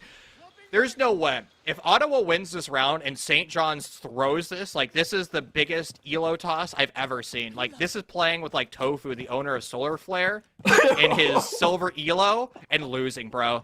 Oh my god. You just called him out. You just called him out by name. Attackers respond. You want me called by daddy? Regardless, shots coming out. Warlord gonna be taking this Ella head on. Ray needing to find this pick. With a minute 15, he needs this reconciliation frag for his team. But now with a minute, Warlord will be able to escape unscathed mostly, and he'll be able to throw his utility and his gunfights elsewhere. Rain getting a little overzealous there, swings and misses and dies. A collapse of St. John's is absolute right now, and it's all on one, isolated over an Astro, and the lack of rotation, that single reinforced wall is not going to help Jamu at all. He's going to be forced to do the impossible. At least those attackers are on low HP, so that MP5 might be able to find some. Warlord goes deep, but no, now reverted only to a drone state. He's going to be a caller now for St. John's whenever Jamu ends up leaving split or goes into the actual A-bomb sign. Down player of Warlord will have that primary call. You could establish some drones to get real-time information as well as Jamu starts to push in through Master. He doesn't know players are lurking, spots the prone, and now converts to a 1v1, but he has to deal with Wing, the highest HP player for St. John's. Ladies and gentlemen, that's a 7-second defuse time, and with 12 left, this round is most likely finished at this point. Get on the diffuser and hope that Wing is slow, but at this point, it's going to be a free kill. That's going to be St. John, including round 6, bringing us to a 3-3 half. I'm not too surprised by that. They held that exactly the way they should. So good on them for that. The number one thing I was thinking as I watched that Malusi play is as they had to rotate right through the joint double door, basically. Mm-hmm. How great would it have been to have a rotate there? Or Right I don't from know, 6 reinforcements. Baby steps, Chief. Baby steps. To be fair, if St. John's threw that round, I would have been tilted. I kind of already am tilted, but Really? You don't say much. oh man, dude, like that's just unacceptable. Like the fact that so many players of Ottawa are able just to like uninstall their brains and just swing and take gunfights against St. John's and get away with it scot-free baffles me. And the fact that there's been like there were so many there's so many things I just wanted to like pick apart. And again, I don't mean this to be demeaning at all, but we could all do better and we can all improve. And then every single one of these steps, like this is an opportunity for our teams just to go back and VOD review. I mean, it's quite an accomplishment for our teams to be in the NECC semifinals, but you know, we're in emergence right now. We're in the lower bracket, and there's a reason why that they're not in the upper echelon bracket. There's a reason why they're not playing the second game against Purdue. Really talking about Purdue a lot. You want to see that game, don't you, Chief? Well, I mean, well, to be fair, Purdue is, I think, the only of the top 10 collegiate rosters in NECC. That's a valid point. That is a valid point. We all have it's really a our goal only to strive gauge, for, right, yeah. of the top 10 collegiate teams. So It is a very valid point. Regardless, now we got Marsh on the IQ. First time I've actually seen IQ be picked in a long time. I don't know which gadgets that's attempting to spot out as the ADS's alibis and Wamaya pucks seem like they can be easily spotted out for some drones. Maybe the Cade Claw from down below, that could be a valid use. Regardless, I digress for now as... What are you doing? Wait, did they change it? What? Why? No! what happened there? That was quite a util burn. You can't stack them on top of each other. Correct. So yeah, so Why? Okay. So what? In case you're wondering, Yeah. I got it. Hey, if you have a Wamai puck take something into the range of an ADS, it will still zap it and take out the Wamai. What happened there is that two things got zapped out. The Wamai puck still took it, and the nade exploded everything, including the shield. Yep. If that's not a blunder, I don't know what is. Yeah, and you have to be smart with utility. And the fact that a Wamai pancake is happy enough to grab one of the nades, but blow everything up too. I mean, that's just, you have to be kind of wary of what's going on. And St. John's, off that initial mistake, they're able to find the opening kill, and that's actually onto the sole hard breacher. But look at where Ottawa is positioned. They have absolute control of Master. No real crossfire. It's actually be advantageous right now for St. John's to rotate somebody over. I mean, push on in, man. It's going to be a fatal funnel. You're going to get gunned down. I mean, St. John's should be able to isolate that and should be able to deny any push in through concrete. Look at Unstoppable's positioning. Maybe should have held that. Maybe should have had better trigger discipline and Smasher's rotation through. It won't be ran as Wings actually over on the other side of the bomb site, denying the entry from Bathroom. I mean, ladies and gentlemen, that's the perfect definition of a fatal funnel. I mean, I'm not sure what Ottawa expected, just solo pushing from concrete and through Bathroom. Like, you're gonna die there. Why? Hey, first of all, You tell him. the utility. Thank you, Chief. Because I just want to go off right now. That utility, you can't have an opportunity where you don't understand that. You need to know that, and you have to know it right away. To think that you need to dedicate that much utility in general, 2 ADSs and 3 Wamai pucks, just 2 bedroom doorway to keep a shield, because you think you keep a player there for that long, is just incomprehensible. The fact that you created a sound bug, because I guarantee the developers didn't think people would actually go for plays like that, hurt my ears even more. And then to add on to that, why do you keep trying to push that way? You took an IQ. Clear down below, look up, shoot with that scanner, or ping it for your teammates. Bada bing, bada boom, the wall is yours, and you can go zoom. Thank you. for that. I'm glad we also had sound effects included in it as well. I like how St. John's was mixing up their bomb site rotation, going over to the secondary bomb site first, keeping Ottawa on their toes, but now it's going to be a predictable read over into plays and games. Now, if you wanted to be unpredictable right now, you can be like Alabama Huntsville and go for same darn bomb site over and over again, living room library, and their 20-odd endeavors of that bomb site, they've only lost it twice, and that was both times to Grand Canyon, I believe. So the reason I bring that up is Alabama Huntsville has created a collegiate career, if I'm allowed to use that, based on being unpredictable. That's a Cade I have never seen before. I've never even thought of that. I always shoot the planes down. I always shoot the planes down, and so I tend to shoot the planes down just so when I'm yeeting smoke grenades or yeeting any type of utility by nitros, You can throw a nitro through, they yeah. don't get grabbed by a plane and then you're destroying a plane, because that's frustrating. A bomb has been Night. Nice shot, Jamo. That is a bit of reconciliation from last round. Very nice shot onto Warlord.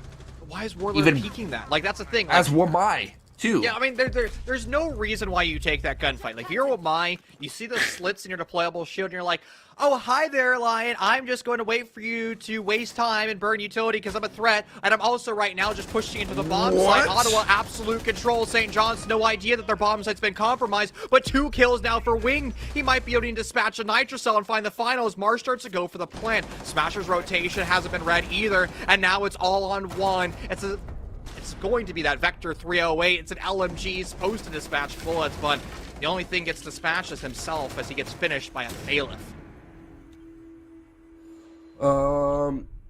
Good play on the side of Ottawa until you pushed into sight without a real direction. You were in there, you said, oh cool, we're in there, but you didn't know what comes next. It's like when it's like when someone says, I got a plan. Then you do step one of their plan, they're like, what's next? And they say, I don't know, I haven't gotten that far yet. Plan? That's not Fuck a that's plan. not a plan. That's improv at its best.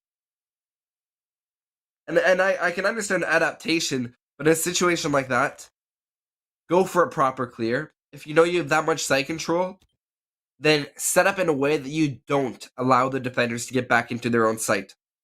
Rather than put yourself in the chokehold Protect your bombs from being and the cross angles that they already have established from having access to the other site, put yourself in a position to capitalize on the mistakes that they've already made rather than put yourself in a position to make more. Yeah, I mean, just hold crossfires, man. Like, be smart with your engagements. I think we're starting to see Ottawa start to get a little bit nervous, especially after that round 7 loss, where they're really starting to feel the pressure. They lost their own map choice of Chalet 7-4, and now they're starting to feel the heat of St. John's, because this could be a 7-3 if St. John's is able to win the rest of their defending stint. If they win round 9, where we're currently at, that's 6-3, and then after that we go to the primary bomb site back, or at least the primary bomb site of St. John's back up to trophy. So that rotation in mind, Ottawa has to be very careful. But to be fair, this is going to be their best likelihood of winning a bomb site. I've actually liked how teams are starting to execute. I mentioned Purdue, I mentioned Alabama Huntsville earlier as well. They're starting to go for more linear pushes, and while we see Ottawa queuing up for a linear push, not sure if I necessarily agree with a memo bike execute, especially now that Sun Reset is the opening death. I mean, that's your Zofia off the board, and it seems like the members of St. John's are starting to realize that this is going to just be a push-through bike, and that's denied through a castle barricade. Uh-oh. Oh no. Fun little fact, in case you didn't know it, that picture is actually a little wall that you can break through. That's probably one of my favorite parts when Villa came out, because you could just make a punch hole in that and nobody realized, or back during the bullet hole meta where you can actually do that, you can just make a few bullet holes and you're all set there. Regardless, angles go both ways, as Unstoppable will take a few shots from the hole that he initially created. Braxy now pushing up with that Hamas boost as well. The players on Ottawa want to make sure that this push is successful and get it going right away. Wing finding Jemo. That is a pick you don't want to have happen, especially as your Lioness. He's going to help you go for that pick on the plant. Braxy finding 1, finding 2. as he's made his way onto site, but Diffuser is down. He has to find 3 others. Swinging around, he won't be able to find it as it's winged. He was able to rotate through the hatch. Smart play there, going prone to find his feet. And that will be St. John's taking yet another round. There's no way you can convince me that was a good attack. Like, I'm going to be straight with that one. Like, that was an attack that left a lot to be desired. I don't want to be too mean there, but there's just never reality where you push in through bike with a 5-man stack or a 4-man stack with the opening death in mind and win. Like, it's just not going to take place. Like, it's impossible for it to work for you because you're fatal funneling. Actually, if St. John set up their bomb site better with the vertical holes in Momo like they should have, then you can defend Momo from above through trophy without ever actually entering into Momo, without actually swinging actively. It would have been even more powerful for them. But I mean, Ottawa, fatal funnels, once again, just like they did back in round 7, they all stack up, as I refer to it. They queued in one position, and they got smoked. Like, I don't know what they expected would happen other than that. Like, that's the only outcome that takes place unless St. John's just has the worst gunfights that they've ever seen. They completely rip out their control, or their mouse and keyboards in favor of controller. It's the only way St. John loses that round. Hey! Don't insult my controller, homies. There's no way you play on controller. I came from PS4. I came from Xbox. That doesn't mean I still play on controller. Oh, I could probably play controller and compete with these guys. I couldn't. I've lost all ability to play controller. Our observer has just told us in our production channel that he's using a controller. Well, that's spectating. You have to use a controller, otherwise you can't get the smooth transitions. I really appreciate that you've contributed, that you are using a controller to observe. Actually, in all honesty, I want to use like a flight stick right now, because if you see the movement that he's doing right now, right, this slow exactly, flight pan, yeah. If you had like a flight stick where you had really finite movements, even more finite than an analog stick, I wonder what that would look like. So I don't know if you'd be able to notice it. well, the thing is, you shouldn't notice it. Like, that's the thing, right? Like, you should be able to have like just those like quick, nice, crispy movements. And honestly, shout out to our unnamed gamer, who's our observer, for no! Give it ACOG! Give it ACOG! Give it ACOG! Unstoppable finding one with the shotgun. ACOG. M870, it's not an M870 rush like we're used to seeing in the old days, but he's able to play quite comfortably, swinging around. Let me take out that comfort part because he's getting absolutely lit up. Stop mixing my pucks with your Jaeger ADSs. It does not work.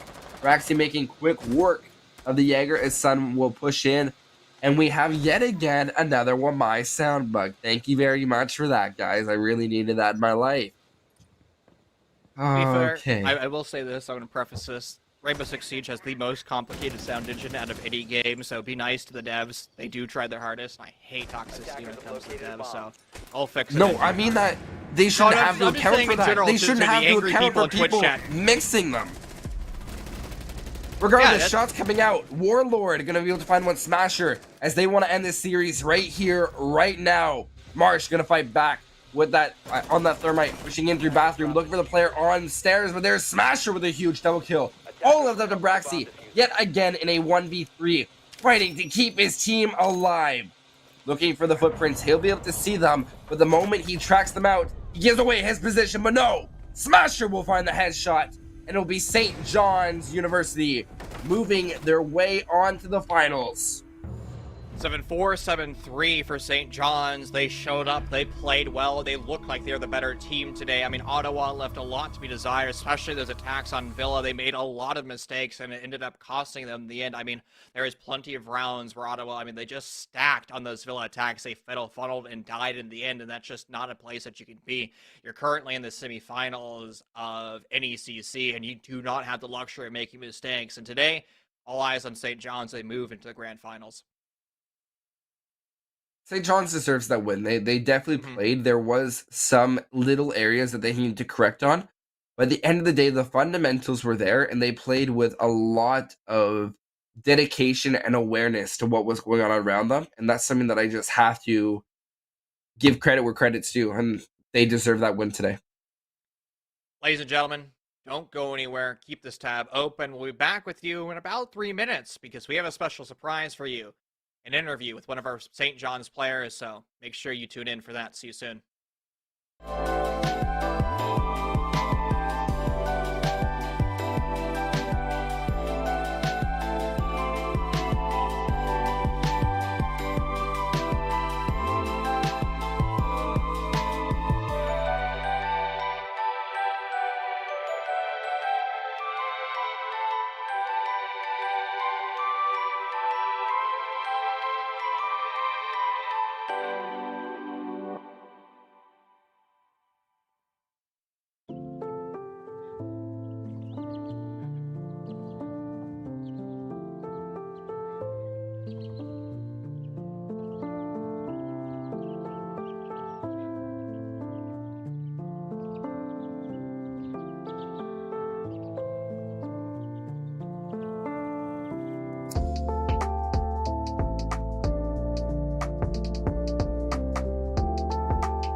Howdy doody, NECC. We just had an explosive game from St. John's as they will be moving on to the grand finals. And we are joined now by Unstoppable, who did appear to be quite unstoppable during the game. So, how are you doing? I'm doing great. Felt good through it all. Well, my friend, I have the most important question, the only question, or the first time you've ever been asked this question. What is your opinion on M870ACOG? Hashtag give M870ACOG. It wouldn't do anything because the distance. But Get him out of here! Fire Yeah, him! no. I don't want hang Okay, up. can We're we have someone not else mates in here? tonight. Someone else, please? We're not- you don't want an ACOG on it, like Battlefield 4 status, Hey, like that would be sweet. hey, that's what I'm saying, bro, right? Like, your final kill, your 16th kill on Villa takes place with the M870, right? So imagine you're ADSing, and all you see is, instead of just, like, that window, you see zoomed-in window and big attacker, because they're 1.5 times zoomed. That would make it a sniper, I bet. There you More go. than it is. There you I've go. converted another Soul Binks over to hashtag give M870 ACOG. But all jokes aside, uncontrollable. Phenomenal series today. I mean, you had a dominant performance, a 7-4, a 7-3. What led to your overall success today? I think our most attribute was preparedness. We really prepared. We strategized. We knew what we were going to do, and we came into the game confident and just had the momentum going in right at the beginning. Like, even before the match started, we were all hyped up, and we were just ready to get going, get through our rounds.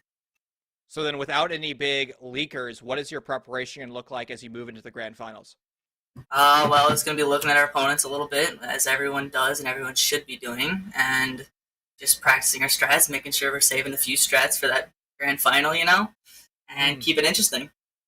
So is there anything that you can leak there? Maybe some new interesting strats, like we're going like Alabama Huntsville status, like living room library of Villa? I mean, I guess you just have to wait and see, and maybe if that M870 ACOG comes, I have to bring it up. Hey, there we go. All right, Binks. Before I ask more dumb ACOG questions, please take away my mic privileges. Oh, we would. If I had the ability to do that, Chief, I would have done it a long, long time ago. Unstoppable. I noticed you playing the Finca today and going for a lot of single roams, especially on the second map of Villa. Is that something you orchestrated with your team? And if so, how exactly did that really join in and help the overall mentality and clear? Yeah, so on the first game, for example, we played more coordinated together, and I pushed with them a lot more because we were just kind of getting the feel of how the other team plays. And then towards the second map, we noticed a lot of openings. So I was able to just go on my solo roam and see the openings and just use my gun skill to my advantage and trust in my aim and my confidence to take the backside while they distracted on the front, or while they were getting full control on the front, and I was distracting on the back. That's a really good point. The operator pick of Finca as well is something I wanted to get your take on. We see her being taken a lot more, especially now that adrenaline surge actually makes it so the health that you're given will stay unless you're over buffing. Then it does act once again like Doc Stim. How exactly did that play into your selection, the way you push, being able to take that Finca? Yeah, so basically the Finco was to give the extra health, so we could kind of set the pacing, and we could actually take an extra bullet to the chest or something. That way it was able to just keep pushing through while they were trying to gun us.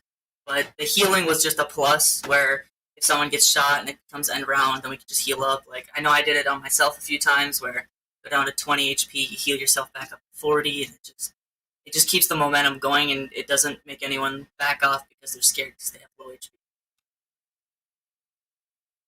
Very valid point. Now, Chief, if you're not going to continue going on about that M870, I guess I can hand it back to you as your mic has cooled down a little bit. I wouldn't go that far, my friend, but just to wrap things up, Unstoppable, who do you want to shout out today? Who do you want to give love? Your mother, your father, your teammates, anybody that helped you be successful in the end? I would love to shout out my parents and my mother especially for kind of pushing me to come to St. John's, and I want to shout out the guys on my team and the school, just being a great school, being great teammates, and just keep pushing each other and keep going. Lovely, my friend. It's been a pleasure chatting with you today. I'm going to allow you to go back to your teammates and celebrate that victory, but don't celebrate too much, my friend, because you still have the grand finals in a few days. Yep, and we are excited to be there. Heck yeah, bro. Cheers. Take care. Cheers. Binks, that concludes our semifinals here in the Emergence bracket. But ladies and gentlemen, we still have another best of 3 tonight. It's Purdue versus UC Davis. That's going to be a phenomenal roster. That is Purdue, the second place team in the Facent series last semester. They're coming off a heater, and UC Davis, they have to shut down the big dogs here in NECC. That won't be casted by Binks. I believe that's going to be Treasury and Wiauku. You're going to tune in for them because they'll be up in about 10 minutes. My name is Chief Cass. Binks was joining me today. Unknown Gamer was our observer. And of course, Michael, our lovely producer. See you guys in 5 minutes with a new round of casters and a new series. Cheers.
Welcome back, everyone, to NECC. I am Treasure, and I'm joined by the Beacon of Truth, Wialku here. We've got a semifinals match brewing right now. Purdue and University of California, Davis, two very formidable teams who have quite a history throughout our normal season and some nice playoffs potential already shown up and some more brewing up here, just like for this match. We're already in the top four, so they've done a lot to earn these spots already, right, Wialku?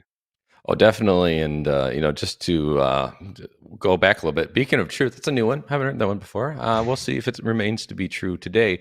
But looking at the bracket here, we can see that these are two top teams. They made it to playoffs, but especially Purdue Gold specifically. They do have multiple teams, both of these universities. So I just want to specify it is the gold team for Purdue and the varsity team for your UCD, UC Davis. So looking at it, Purdue Gold had a really good season, obviously coming in here at the first seed. UCD varsity, they're going to be coming in here at the fifth seed, so it didn't go as well as they probably hoped, but hey, they're still here, right? So they have a chance to be the underdogs and throw the upset of the tournament, really. Obviously, going into the finals, if they win this, would just only be further helping their cause, because this is the biggest competition right here, Purdue Gold. Oh yeah, and as you said, UCD, they have earned this spot. They already made that upset against the number 4 seed, seated just right above them.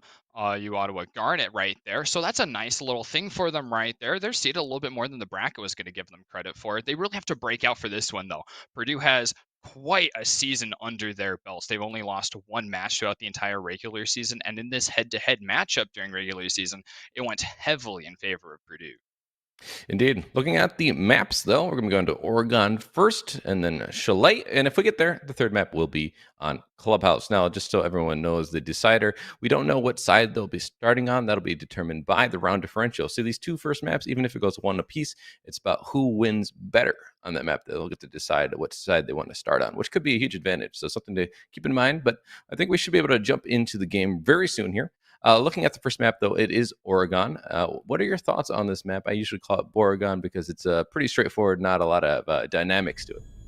Well, that's why, speaking of dynamics, we're going to be quite opposite on this one, because what you hate for again is one of my favorites. A lot of gunfights that I love to see. They're consistent, and I think that's a great measure of individual team and player skill. I know you sort of see some of the same things locking up every single time, but UCD is going to have the benefit of starting on the defense. Here, it's going to be a little bit more comfortable holding angles. The basement going to be big, still a really strong objective here. Second floor going to be your backup, and we'll get to see what UCD is going to be using as their third objective there. Got a couple of those first floors to pick from, of course. Thatcher being off the board is no surprise, and you would be pretty strong here attacking, especially in the basement, since these hatches and important walls by Blue Bunker are going to be quite valuable miniature objectives. Basically just a default pick at this point. Almost every single game matchup we see is going to have Thatcher banned out. But the floor is going to be pretty important. He obviously has those Rotera drones, which can clear out shields pretty easily, and has a decent radius. Can also kind of get jumped on walls and even get things above. So it has a lot of usability, but in this case, taken off the board. Cade going to be off the board as well. That's going to make it so they can open up those hatches. There's no electrifying of those. So the last one coming through, Mira, those are pretty common paired together on this map. Mira is pretty powerful. So that does leave, though, the one who we've seen be banned the most, actually, Valkyrie. And in this case, not actually going to be banned. Yeah, so those are Valkyrie along with Jackal going to be a couple more of those operators that really bring our attention to themselves as potential bannable operators. So they're ones that are not too unlikely to get picked. We see Mila right off the bat. Looking at that Jackal, but going with the Nomad instead, at least for this showing of their first 5 picks right here. Nothing too crazy off the wall from either team. A second floor hold to start off from UCD, and they're going to be bringing that Bandit for the wall denial. Extra shields on the Goyo, except maybe not. Maybe they're going to spite me because they are bringing a shield at least on Echo, and Jaeger will be doing quite a bit of work protecting it with his ADSs. And upstairs, you don't need the shields quite as much as you would in basement. There's a lot of different places to put them in basement, but upstairs a little bit less versatility in those placements. But still bringing probably the shield on the alibi, so they still have 2 shields potentially here in case. Yeah, they actually do. Just looking at it, so that's going to be still a decent amount of safety for them. I do think that it's worth mentioning. This is the top division. This is the Legends division. There's 5 different divisions, so this is the best of the best. These are teams that have players in the Diamond Champ range, even. So it's something to keep in mind that this is a high level of play. So I'm going to be a little bit more critical, if I see some mistakes, rather than if I was watching some of those, lower divisions where they're still learning the game. I expect greatness from these teams. Well, Purdue does also have quite a bit of a pedigree, not just in this division. They have a lot of success in competitive elsewhere as well. So that will definitely be one of those things accounting for a lot going on here. Ooh, Laggers taking out Cersei there. No welcome spot for an early spawn peak like that at all. And that's going to be costly to lose an Echo so darn early. Yeah, kind of questionable decision. You have to be alive to move those Echo drones around, and I hope they at least placed their shield before they went and did that. But it really is just a waste of utility, and it's not an operator that is oftentimes going to be seen roaming or especially spawn peeking. So just kind of an odd choice. But this is also going to be Purdue's map choice, just to make that clear. So maybe they're just hoping to get a little bit of an edge by coming out aggressive early. Clearly didn't pay off though. A lot of presence over here on the south side of the map. Purdue knows what they're looking for right here. They're already going to get that thermite off. An explosive is not going to remove the thermite charge from outside. There's going to open up right there into Games Room, exactly what they're looking for. Providence continuing to drone up there, and the rest of Armory side is already fully taken. UCD is going to be having to hold a couple angles here. Guac is the first one on that line of defense. Is going to put some shots into Providence, but it's not going to be enough to stop him from placing that diffuser. I think he threw a C4 there, but it got shot out.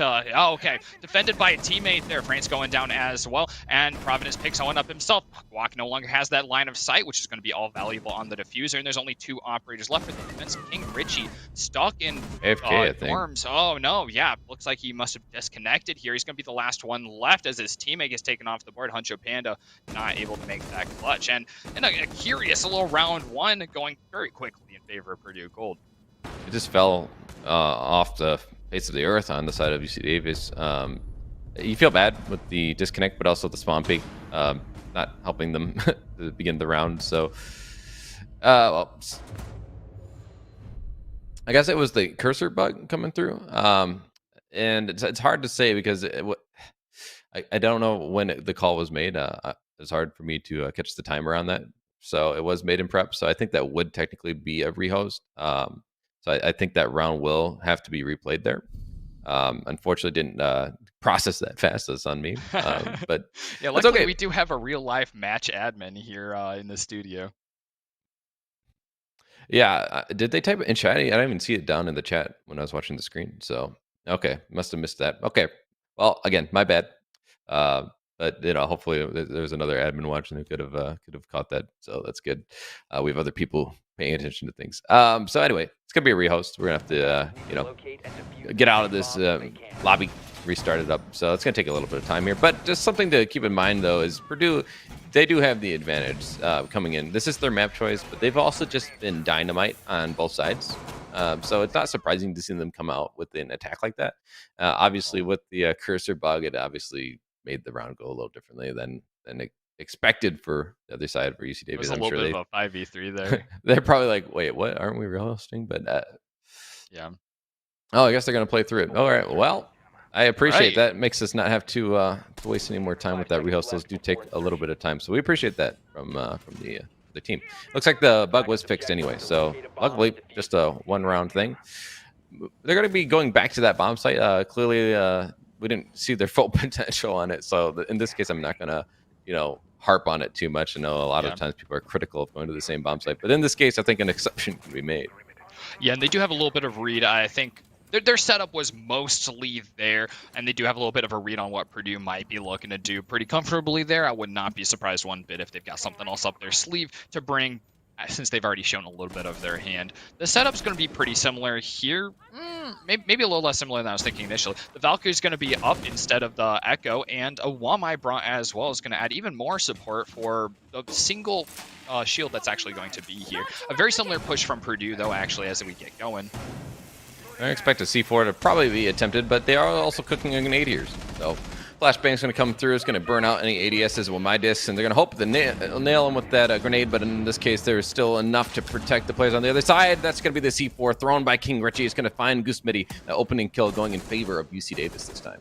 That's so unfortunate. As soon as Goose Smitty starts looking away from that hole, it's going to come right through, and it's UCD that actually has that man count advantage. They're holed up in attic still. King Richie and Guac kind of piled on top of each other over here. The Thermite hasn't gone off on the attic wall either, so they don't really have a great line of sight, especially as Purdue is not interested in pushing over there on the north side of the map. One bit of preliminary gunfire going through, but UCD isn't over-peaking. They're quite fine keeping their position. They've got intel and players below.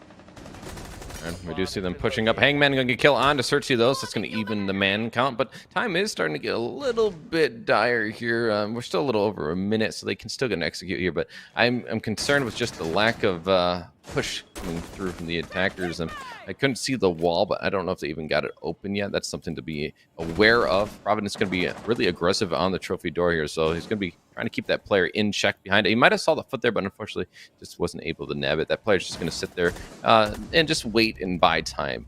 Prescott going to get a kill on to Mila. That's going to at least allow the defenders a little bit more breathing room. These attackers have to find something here.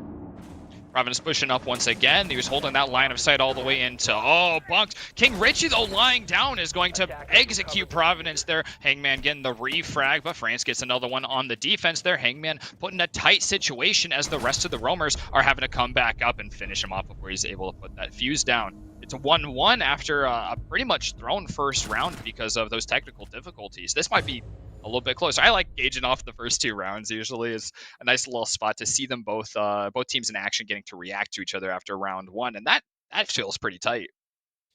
Yeah, and on Oregon, we've talked about it. It's been figured out at this point. It's not when it first came out, overwhelmingly defensive. And I will say most maps are, with some exceptions like Chalet, the rework, and even when it was initially in pro play back, way when. It was still attacker sided. So there are certain maps that obviously that's not the case. But overwhelmingly, the majority of maps, when they first come out especially, are big reworks, usually really defender sided until it gets a little figured out. This map has been in the pool long enough now. You're going to see a really even matchups on either side if the teams are even themselves. Obviously, if one team's just better than the other, then it's going to favor whatever side they start on. But with a matchup like this, I do expect it to be really back and forth. Especially now that the attackers have had a chance, to just get comfortable. They have their plan down. They can make adjustments on the fly without having to think about the fundamentals so much, especially when at this high level of play.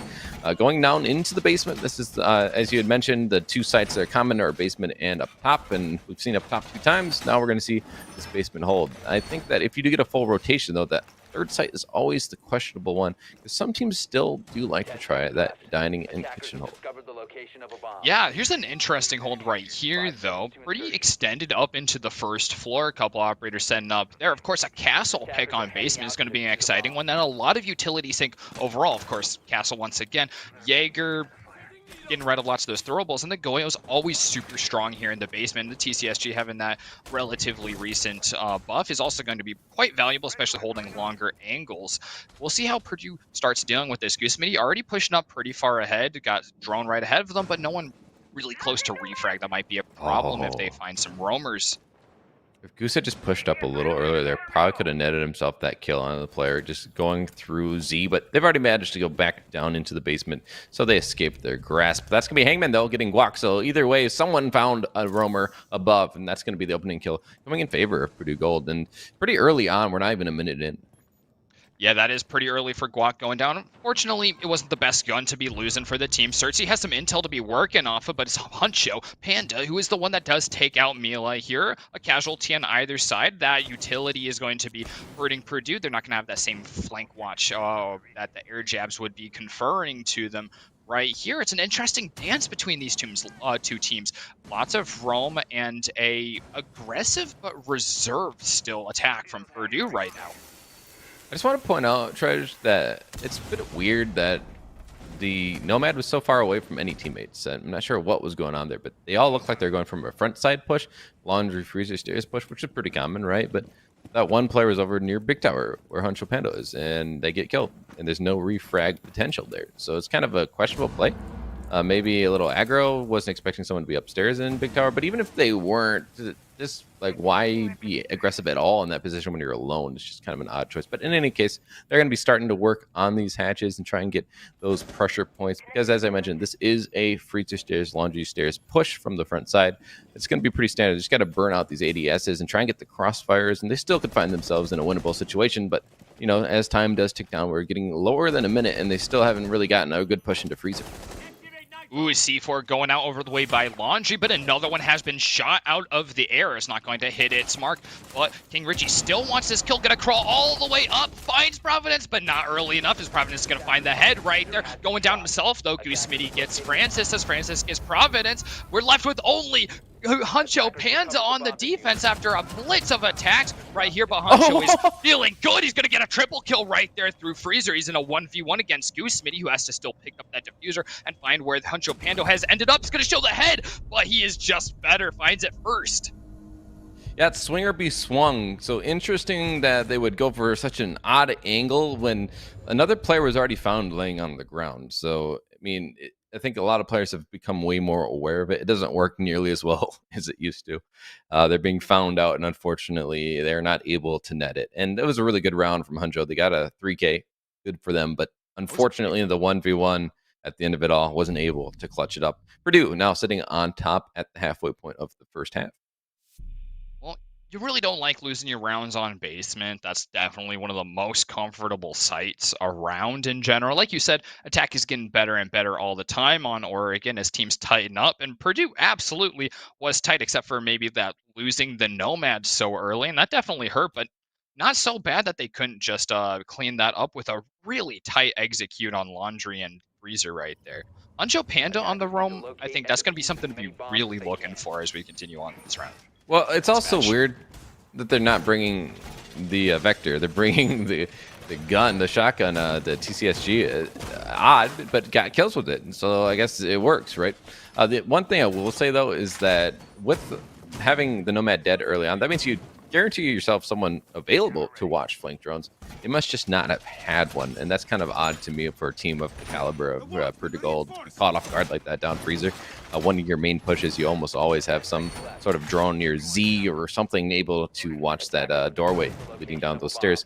But in any case, it didn't end up hurting them, at least not losing the round. So it's not a big problem, but it could prove to be fatal if they don't clean it up.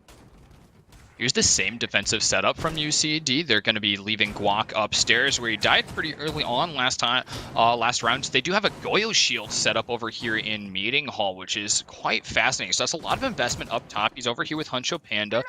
So, of course, looking to be aggressive up here on the first floor, but Purdue wasn't interested in that part of the map. They were going from the complete other side, and it looks like they might be doing the same this round as well. So it might be a little bit of burnt investment as Hangman and Goose Smitty are moving in from Small Tower. Yeah, push coming through, pinging the man. He could have just wall banged him there, but instead gets the peek in his favor. Guac going for an aggressive peek. Didn't work out, but it's on Castle. Probably already put down all of his utility. So if they're going to lose a person early, that's probably the operator that you're most okay with, but still not great to be in a 5v4. And yet again, early in a round within the first minute. Now, last time they did get a refract pretty early on to the Nomad, evened it up, so it bought them a little bit of time. And at the end, it still did come down to Huncho trying to come down to get that flank. Otherwise, it was a pretty sure win coming out from Purdue Gold. They're just winning those gunfights, so that's something to keep in mind moving forward. UCD Varsity, they're not winning these gunfights as often. It's really just Huncho at the moment. They need some of these other players to start coming alive. Certzy has the potential on Malus to do just that.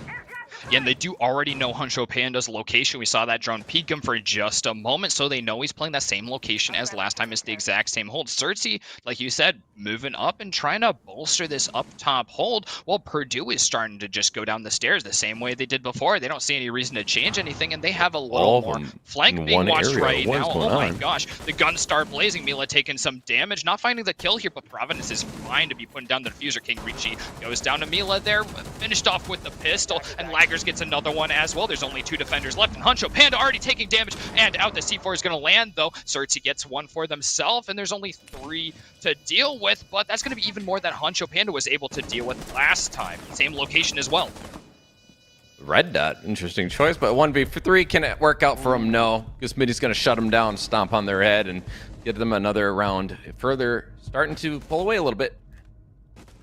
Yeah, Goose Smitty starting the rounds, ending them. Those back-to-back rounds being ended with shots from that ARX in the basement. The same line of sight, really, just a couple feet off of where he was before.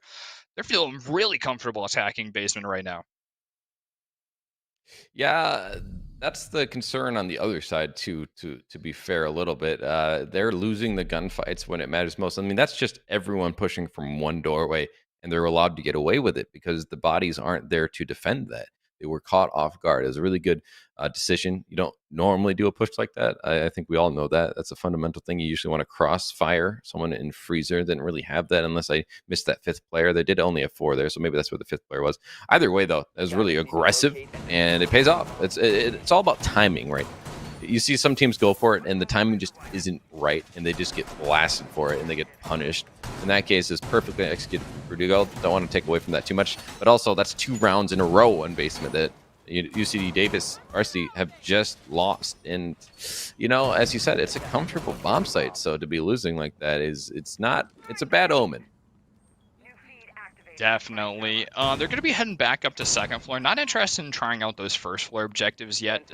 They did win the round on second floor where they were properly playing the game, so that bodes much better than that back-to-back 2 losses on basement there. And Purdue has shown us that they're not too interested in really varying their attack. They'll vary the timing, like you were saying. We got to see a couple different ways of approaching the same push and a really clean execute on it, really well coordinated. But once again, all 5 players going to the same side of the map, not going to touch Big Tower one bit. And once again, UCD has put a lot of investment in Attic's side, which is just not going to do much for them if Purdue stays on this side of the map. Something I just want to point out that I really appreciate the high level of play that we're seeing is oftentimes when people are pushing through the same doorway like that, especially these teams that are just been playing together for a while now, they just know exactly where the other person's going to be looking, so they can hold the different angles. So you're allowed to push through the same doorway at the same time. Sometimes, obviously, it doesn't always pay off, but it's just something I just want to point out that we don't always appreciate as much as we should, because oftentimes that can lead to disaster when it's not done well. You see that they are going for that standard push, like you said. This is really exactly the same formula as what they did last time. You see France, though, down below in the laundry basement stairs, could have some potential to come up and do some damage if they're not going to be aware. And we have seen that the flank drone a couple rounds ago did cost them a little bit, not the whole round, but something to be aware of. It doesn't look like Mila was able to locate France there. France being nice and patient. The second sweep is going to come through here and be left right there to watch the angle. But Mila is still going to be down here just around the corner from France. He's going to be able to hear them walking around. Oh, the footsteps are going to be heard. He gets right around the corner just in time, though, to avoid dying off. Laggers gets another early kill right here as Mila's going to be pushing up the stairs. France hot on his heels. Goose Smitty, Mila both getting one right here as Mila gets up the stairs. Finally, Kwok gets to get in there, but he's going to take one of his teammates with him. That was rough.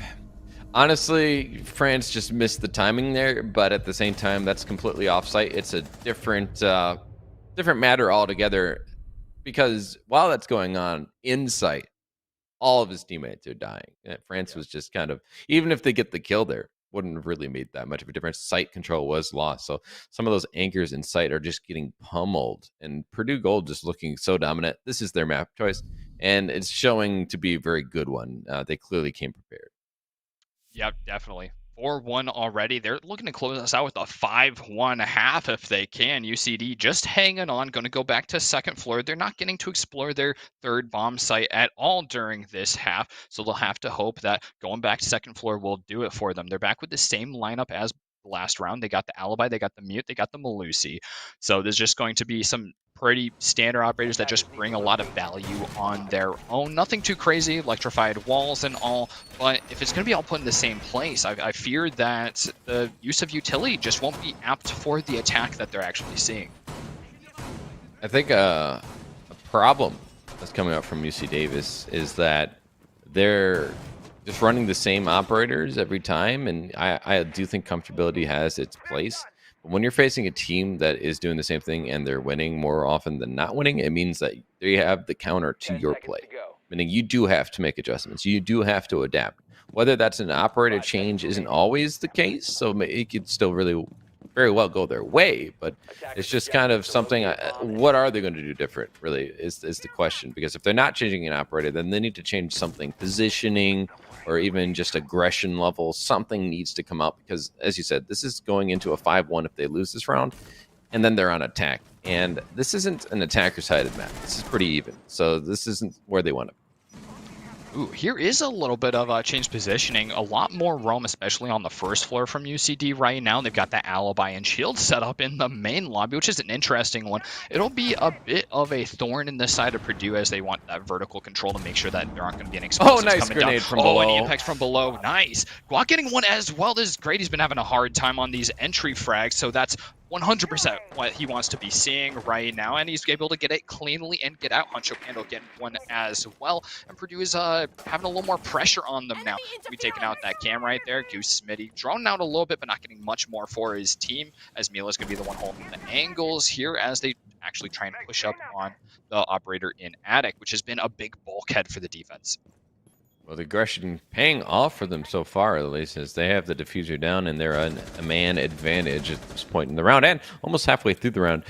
Have yet to pick up that diffuser. So that's going to take a little bit of time, buying even a little bit more of an advantage for these defenders. In the meantime, you see the attackers trying to just regroup. They're a little lost now. That's as you mentioned, they're hurting. This isn't how they imagined this round going, and now Hangman can be trying to shut down the aggression, probably hoping that they'll feed into him playing here in that corridor near the bottom of white, as you know that was where a lot of these defenders were playing previously.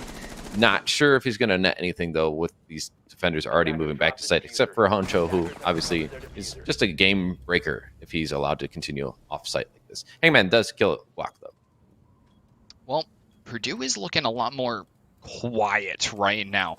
They're even up the man count. That pick is big, and they still got plenty of time on the clock, but so far they haven't been stuck in a 3-player situation with that like minute 20 left on the clock yet, and they just don't have as many hands to be droning and holding angles, so they have to slow down, kind of manually do things themselves right here. Great angle from Sertzi isn't going to quite pay off. Oh, there it is, finally taking out Goose Smitty, which is just making it even better for them this round. Starting off pretty strong and looking good towards the end, especially as the timer's starting to count down. Mila does have the diffuser up there, but Sertzi takes another life. France finishing it off as well, taking out Mila with the 416C there, and they're not going to let that 5-1 half go. They get the second round. It's 4-2, still not good, but workable. Redeemable. Oh, yeah. It was a good round for them. I like the aggression. I like the fact that they were able to capitalize on the positions off site, continue to menace them, and obviously the aggression paid off early, and then it pays off late. They are able to get the flank. The players pushing on attack really lacking information, it seemed as well. You didn't see a lot of drones coming out. Shows that the information game was won by UC Davis there in the latter half of the round, and they're able to win off of it. Now they're going to go on attack, though. So on their back foot a little bit, but not down too badly. And we'll see how is their first round of attack going to go, and what is Purdue going to throw at them. Basement, it seems like. I like that we're seeing some operators kind of shuffling up the different way that these two teams are going to hold these sites. We still see that Goyo, which is going to be big for the basement defense, but they're actually bringing an Aruni this time. The smoke, I don't think, was brought on the basement hold, which is actually really surprising here in retrospect. The Wamai, once again, just keep out more of those pesky throwables and grenades in tandem with the Aruni should be pretty nice. And a couple interesting attack picks. Ace has kind of fallen off as one of the premier hard breachers recently, so it's nice to see him still kicking around. The AK-12 still a nasty gun if you're able to just pull down correctly there. And France on the bunk for their soft destruction. It's interesting, but it's not unthinkable as they didn't know what site they'd go to. So maybe we're hoping some verticality from below if they went to the upstairs site. They, in this case, did not, but you still at least have the flashbangs to try and clear things out. But it does leave you with only a set of nades on Glock on that Maverick. And I think they'd probably want a few more grenades just to help clear some things. But at least, you know, there's plenty of utility still. Despite that, they do have the Sophia charges as well to help some destructibility to get rid of some of these shields that are going to be in play. And they do have plenty of them. 3 of them with the Goyo shields and the smoke shield. We do see some aggressive holds coming out as well. I think someone is playing near security. And that's going to be a shotgun player. So Cersei has to be careful if he's going to engage. I love a roaming mute. It's so satisfying sometimes, especially if you're just really cracked with that SMG-11. The Mossberg will do a lot of work as well. And, mute's one of those fix and forget utility operators. And that's going to be that slow tick on the drones. And knowing that he's there isn't going to do too much for UCD because anyone pokes their head inside there, it's a face full of buckshot. Cersei looking for a slightly better angle there, or at least baiting Providence as he's going to be rotating out. Purdue still pretty unflinching in their original hold. They're not having to adapt much yet to UCD's attack, as UCD isn't sure what they're attacking yet. This is a great roam above. They have 3 players roaming above, but they've opened the hatches, allowing them quick access back to site if they need it. Smoke's going to be the one playing on elbow like usual, burning off time with these smoke babes. You see this holding down M1, but the peek out does work out for Laggers, getting that kill on to France. That's going to hurt these attackers a lot. A little aggression coming out is going to cost a little bit of help, but still alive. And now half the round already elapsed. This is exactly what the attackers were hoping for. And Providence getting a kill on the Guac, so I'm going to help things further. Wow, big picks for the defense already, and some aggressive plays there from the SMG-11s on both of those operators. Laggers playing just so bold for someone with 2 smoke babes still in the pocket. That is really something. Cersei is still struggling over here on blue to find something. Laggers taking another one. These long-range SMGs are just singing out. Oh, well, unfortunate timing on that smoke babe being thrown out. So it's just going to find a kill, but it seems like it's kind of getting caught just on their aggression. No actual strategical advantage being found. Providence going to just shotgun Huncho right in the face, and now it's all up to Cersei. A 1v4, has a good gun for it. LMG in hand, but can the bodies just be fed to him? Because at this point, that's what you'd need. Pushing down to elbow, not going to net anything, and another round being found. Well, yeah, the SAS just absolutely mopped up the house here, not letting the attackers really inside the building just about at all. A couple of them only set a couple footsteps in there, and we saw Nomad come down the stairs, and that was as far as UCD was able to get into the building at all. Purdue is 2 off of winning this map. They're already looking really confident. We've had a couple spots of resurgence from UCD and some nice fights along the way, but they're losing a lot of these one-on-one gunfights. I mean, and that round was indicative of it more than any. Right, it was very one-sided. UC Davis didn't seem to find much of a hold anywhere. They were just losing bodies. They lost due to an aggressive smoke pushing up with the SMG-11 and just not being punished for it either. I mean, I know that the smokes themselves, the babes, do give a good cover for you to push up, and smoke obviously doesn't get hurt by that. So it does give them a bit of an advantage with camouflage to push up and get a kill, but still, you'd kind of expect it to a certain degree with just how Purdue have been playing this. They have been aggressive. I mean, just look at their hold, being 3 people above. It's not something you often see. So I do like it, but UC Davis on their side, it's unfortunate for them because they don't seem to have the greatest answers for it, at least not yet. We can see maybe in the latter half of this matchup, perhaps they can start to adapt. Well, they have some more explosives to bring this time. They're going to need them, or maybe not more. I guess they have more throwables, as it turns out, not more explosives, as it turns out on a second look. They're going to need those explosives that they have, what with all of these Goyle shields being brought on the second floor. Not too common of a thing to see. Valkyrie we get to see placed outside there is going to add some nice insight on the balcony outside master bedroom. On the attack, UCD bringing the Finka, getting those heals all the way throughout the round, and Huncho Panda on the Ying. One typically regarded as more valuable in the basement, but always just going to be a nice fragging operator that can clear rooms. We're going to be hoping to see more of that Huncho Panda action this round that way. That is a lot of information being gleaned, and it's going to cost a life. Providence finding Glock. Providence is going to be downed in return, so could be a trade at the end of it all. But there's still potential to get help back up. Laggers pushing into the shower corridor, but if this drone's able to get the information about that, it could be punished for this. So what's going to happen? It's kind of a cat and mouse game. We do see that Hangman's going to be trying to distract them, drawing out the attention of the droner. And in the meantime, I do think that that player is going to help his teammate up. Laggers, though, finding that kill into Cersei.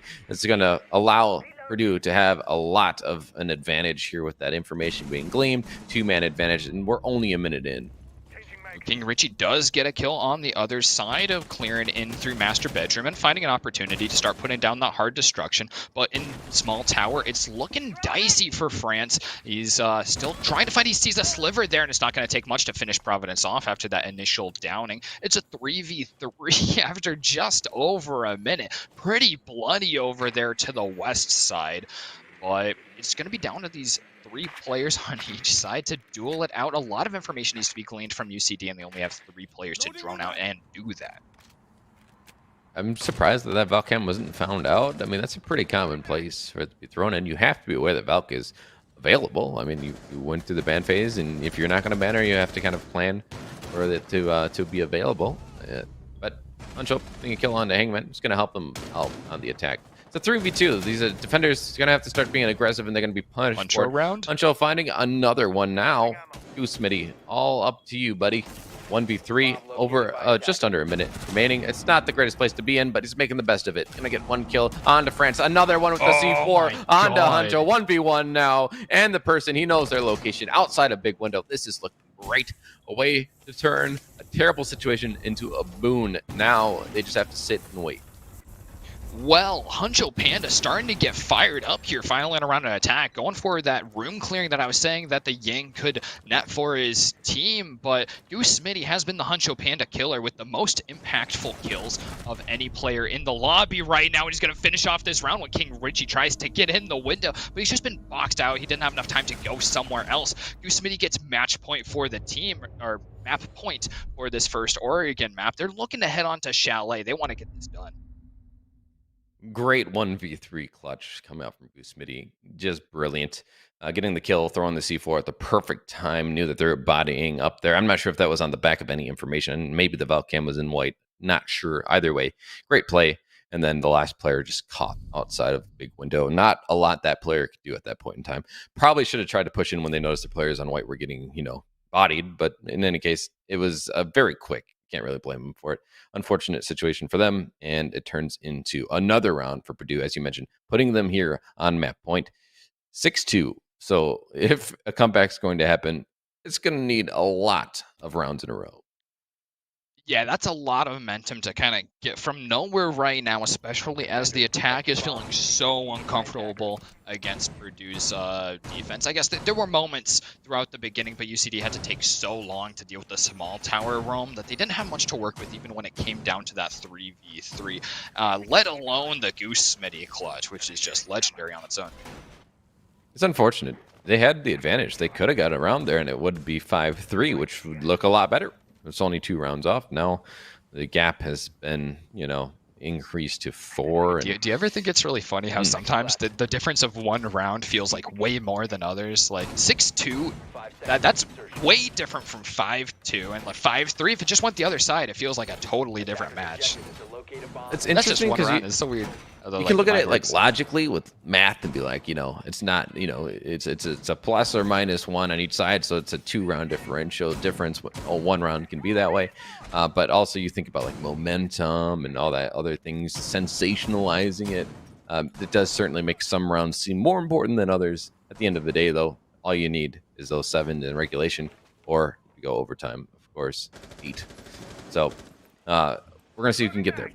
France already into Big Tower. They're not really aggressing over here on the defense. They're going to allow them to have that because at this point, there's still a lot more to be done. But it's still a quick execute, giving props. They're already taking what the defense is giving them, kind of like in football.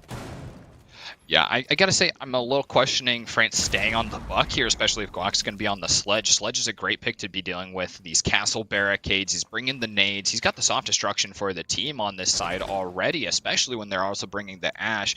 And they know it's not going to be a second floor objective, so they're not going to be shooting out from below. But they are going to be dedicating most of these forces to this big tower push. Goose Smitty keeping some eyes on it, but once again, no one's really looking to aggress right off the bat. Interesting way to throw that grenade. I think they had information the player was there, but they already had booked it out of there. So this is why live droning is so important. You can save utility. Sometimes you'll see a player holding a grenade, and then they'll put it in their pocket. Someone droned it for them. Cersei playing a game of dance with the other player. I think that is laggers on that doorway. Either one could peek and spell disaster for the end of their life being expired earlier than usual. but nothing happening so far. It's just kind of at a standstill as information trying to be gleaned. But these attackers, it's kind of a one-dimensional push. They don't have full control of attic, and if you don't have full control of attic, then that hatch can still be a pain in your butt, and you can easily get swung on as well. So it's not a great position for them to be. It is still workable, but I think that they need to get a little bit more control here, especially with 2 players playing up here just ready to pounce. Yeah, it's going to take a lot to even get that control. They're probably going to have to try and execute on the site without it at this rate. Guac on the other side, though, is looking to get a little bit of that pincer movement. It's been a one-dimensional push up until this moment, but very unfortunately for him, Mila is just ready around that corner. The kills are coming out from everywhere. Laggers, Providence, Huncho Panda is the only one left, and Hangman's going to get himself in on that action as well. It's a flawless round for the defense. Purdue taking Oregon just beautifully. He just kind of just lost that gunfight when he really should have won it. The player wasn't expecting it. I know they were going to give the sound cue for them to know that they're pushing in, but still, should have probably had that kill. It's just a good way for the Purdue to end it off, at least, looking really, really strong on their map choice, and ending with a flawless round is just putting the cherry on top. Well, that's map 1 done, Tresh, and it went the way we kind of expected. Number 1 seed on their own map choice. Of course, you expect them to win it, and they do. But now the interesting part is going to be Schley. But we got a small break, 3-minute break. We'll be right back with you right after this short break.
Hello, welcome back. Short break, as we said, not too long, and we're going to be jumping into that second map of Chalet. We did see Purdue Gold beat UC Davis varsity on their map choice, Oregon. So that's a 7-2, pretty dominant win. But, you know, it was their map choice, and they are the #1 seed. So not trying to undervalue what they did, but what do you expect to come out on Chalet here, Treasure? Well, Chalet, it's going to be a little interesting. Purdue is going to have a nice opportunity to get their momentum. Well, they don't really have to get the ball rolling, but they're going to be able to keep it rolling. This is a notoriously attack-sided map, and they do get that preferential side here since it's the opponent's map pick. So that will be a nice boon to them to start off. And well, they're already on track to keep up with how it was before. Originally, in the regular season, when these two teams faced up against each other, it was a 14-4 round differential throughout to the entire map. And with a 7-2 split on Oregon, that's exactly how it went before. Purdue looking to keep up the momentum, but UCD hoping that home field advantage is going to be what it takes to make the difference. All right, this is going to be like a Lambeau Field home field advantage, or we're going to see something like, Like Soldier Field like against my Aaron high Rodgers. school football team at their field. Right. You don't see some home field have much of an advantage compared to others, so it's interesting. That's another conversation for another time. Here, though, the bands pretty standard. Honestly, they could be very similar to what we saw last time. I was going to say Flores is pretty common on this map too. I mean, a lot of shield locations, to especially above. You got to think about. I would argue that the shields are even more valuable on this map than Oh, I would agree. Oregon, Right, exactly. especially for the second floor hold as well as the bar ones. the bar one. Yeah, there we go. Specifically, that's the one I'm thinking of every time. Top of blue on mezzanine, 2 different shields, and then maybe even another shield elsewhere, just to give you another one. That they're really useful. They're one of the best gadgets in the game. Thatcher coming through. Obviously, the order is just kind of backwards here, but the teams are flipped. So if it goes the same way, it wouldn't be that surprising. Ooh, well, we're on track to do exactly that. Our last one to fill out the ranks would just be the Kaid, which that might be the one that's actually switch, and if any of them are going to be for this map. Yeah, I mean the thing is, it does leave that Valk out, and we saw last time. Yeah, you see Varsity got punished for that. That could have been happening more than that, but that's the one we saw. So it was a little more obvious on that. Yeah, I'm surprised that we didn't see a Valkyrie ban from UCD. Maybe they didn't realize. Like, we saw that Valkyrie came outside, go unnoticed or at least undestroyed by UCD, and it just fed intel to Purdue. So Purdue was definitely getting the most mileage out of the Valkyrie cams. So they're definitely not going to ban, and they were the ones on that last ban. So, but I'm a little bit surprised that UCD isn't going for that at all, and especially that they're not going to be using Valkyrie while she is on the board. Just such valuable intel. I was gonna say, bar gaming, you do need certain ops though. To be fair, That's true. And the argument could be a Rooney isn't essential, so maybe you switch that out. But at the end of the day, you want 2 shields, and you want Jaeger Wamai to protect those shields.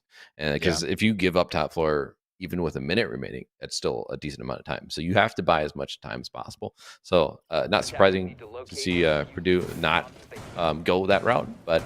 Is it really necessary? I don't know, especially on this bomb site. There's a lot of angles with those shields that are opened up. A lot of these soft walls will be having the head height holes made, so you don't necessarily need the Valcams, but I think on the other bomb sites, we'll definitely see her being played more. Yeah, and it looks like I misspoke a little bit earlier there. Purdue's actually going to be starting on defense instead of the attack here. So UCD, their map choice, attacking side to start. So maybe this is an opportunity to get a ball rolling and get the momentum back up in their favor. Purdue looking to keep up with how they were doing in map 1, of course. Operators, pretty standard here. A little more standard, actually, than what we were seeing on Oregon from UCD. Making sure to bring that Yana and the Lord. She's Polish. Sophia, Lord in heaven. Oh, okay. I wasn't sure which one you were referring to. I was like, Sophia, right? I'm gonna jump in and help. A little surprising. Yeah, if anything, you had like a 1 in 3 chance, I guess. But with the Ash, that's a lot of explosives to be chucking around the map. And never tell me the odds, Trish. You see France jumping in up top into Solar. It's gonna be getting a lot of control, but this is oftentimes gonna be left free. You sometimes see defenders try and hold up in here to buy a little bit more time, but they quickly will scatter back towards the library side. So not surprising to see that this is just given for free. But you know, this is where the rubber hits the road. They have to start, you know, getting the XP down, trying to clear out these shields, and they can't waste too much time. It is already a minute elapsed, which is decently quick, but again, there's a lot of utility to burn out, and the longer you take, the more Wamai will be in the pocket of Wamai. We're going to see possibly peek out, but they opt not to go for it. Obviously, they're just trying to bait him, so it did seem like the wise move to just play passively there. Trade coming out. Huncho and Goose just killing each other there, so no advantage gleam, but that is the Wamai dead, so that could have been some discs in the pocket done. But also, I don't know how many air jabs were shot. Valuable for Purdue, actually. I mean, losing the air jabs is going to hurt, but those One Mic gadgets are, like you said, essential on this hold, and you need as many of them as you can get, especially making sure that you can take hold of highway for as long as possible. Although I do absolutely love that both of those players said, you know what, screw it, I'm going to re-peak and I'm going to win. And they were both kind of right. Right and wrong at the same time. You know, what does it mean to win? Do you get the kill? Is that a win if you die? I don't know. I'd say it's a net 0, so it's a neutral engagement. Either way, neutral it is with the man count. 0, 0-0 on the clock, now 1-0-0. I was just kind of stumbling there, so I'm just going to pick that up and run with it. It's just one of those days. It is. Certainly, though, got to be aggressive here. The blue stairs is free to take, and he gets that kill onto Providence, giving them the man advantage, and the shield was cleared, so that's what he needed. Well, my being dead could really have been the reason that was allowed to happen. The swing coming out, Hangman getting hit by the impact. That is interesting. Instead of using it on the shield, using it on the person. Lager's going to get that kill onto Cersei, though, so none of those impacts will be remaining. If they even had any left at all. Now it's all back to even on 3-3 apiece, but time is favoring these defenders. We're going to get being reactivated. A Frostbat is going to hit King Richie, and now Lager's finding another kill, the second one of the round onto France. It's all up to Guac outside of this window, right behind their teammate with that diffuser down as well. It's pretty much done. Lager's going to clean up that kill just to get the triple, and now it's all pretty much done and dusted. There's not much Guac can do. Get some consolation kills, but it's not going to get them into sight on time unless they throw this, and they're not. Mila's going to just play the time. I've had my eyes on Mila all round. I've been watching, started off in the basement, roaming around, just checking out what's going on. Not needed to be pulled out from reserves, and being in reserves was the perfect place to be if the clock's just going to tick down like that. You can sit in the little antechamber, hang out with the shoes, maybe polish your own up, and just wait for round 2 as Purdue's going to give themselves the start with round 1 in the bag. Well, Purdue starting the same way as last time. Obviously, last time on the last map, that was due to some tactical difficulties, we'll say. But they were solid, winning 7-2. They're just continuing with the momentum. Now, they didn't lose a single defensive round last map, keep in mind. So clearly showing that this is something they're comfortable with. But also, is that them being really strong in defense, or is it UC Davis not doing so well on attack? I mean, they have lacked coordination at times. They even put themselves in pretty good, or at least even situations later into a round where there's not as many bodies left in the defense. So they have a lot of angles that could have been opened up due to that lack of bodies that you'd want. They didn't seem to be able to take advantage of that, though. And so that's something to watch from here on out. Can UC Davis start to get some more attacking rounds? Because it is, I think, the side that takes a little bit more skill and coordination from teams. Yep. Here's the second time we get to see an Echo coming out, this time for the other team, and hopefully going to be able to actually stick around a little longer and not die right off the bat for a spawn peak like you're saying that first round of map 1, which had some technical issues, which really set UCD behind there. But Spinny going to be feeding that active intel, not even going for the Valkyrie that we were noting as being really valuable here, but having the shields is going to be much more valuable than that added third cam. Well, the defense being upstairs is pretty standard for the second site. I'm curious if we're going to see basement touch. You know, oftentimes a third site will be kitchen then for a lot of these teams at the higher level of play. I think basement is relatively easier to attack on this bomb site or this map compared to the other bomb sites. So that's something I'm going to keep in my back pocket. That's something to watch out for. In this case, they're going to go for that clear from the south side. They're not going for a solar push. They're going to be trying just to get that wall opened up into the kill box, try and get behind half wall and get a plant down. So it takes a little bit of time, takes a little bit of clearing, make sure that you're not going to lose men early, as you want as many bodies available to help protect the planter, as there's a lot of angles, and mainly as well, a lot of staircases for roamers to come up from the basement. So something else they're going to have to be wary of, and certainly that's been a problem for UC Davis in the past.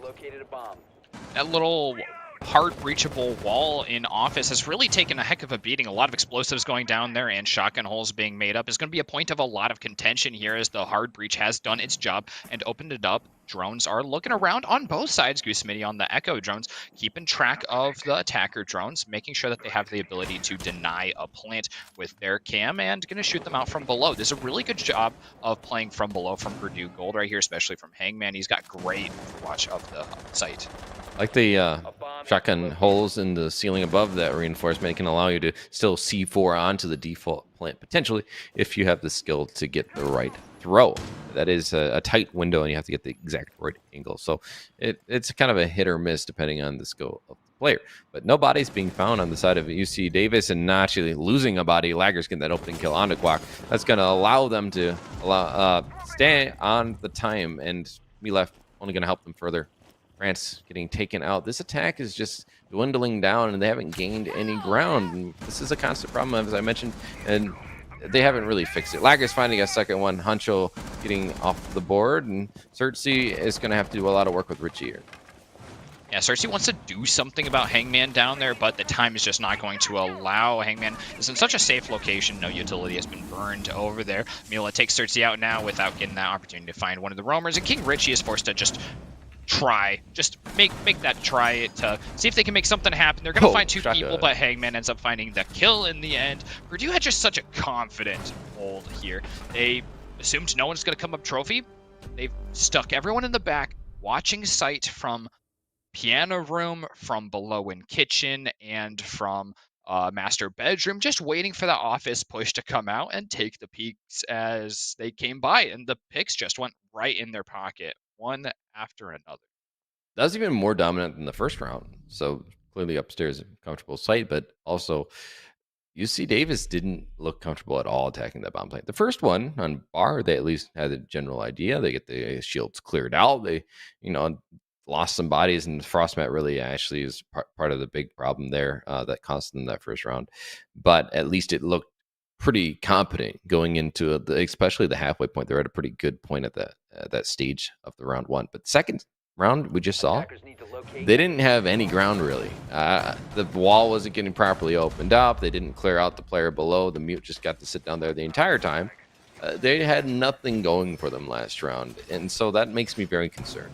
Momentum's already built against you, and now you're showing us that your attacks are getting stymied with the very first phase of a round. That's not good. They need to start, I don't know who their IGL is, but they need to start pep talking them, building them up here, because I think the mental could be getting chalked right now.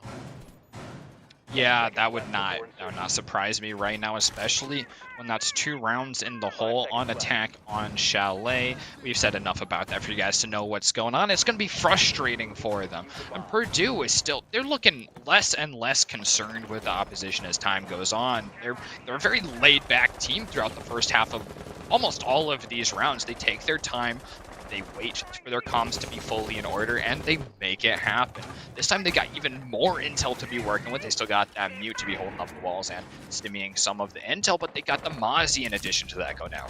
Lager's getting kill onto France. Lager's getting another opening kill. Been very good at that in this matchup so far. Lager's going to try and get a second one out of the front door. Very aggressive on an Echo. It's not what you always see, but it's paying off for his team. So I wouldn't shake a finger at it. It's something that's paid off and not being punished for it.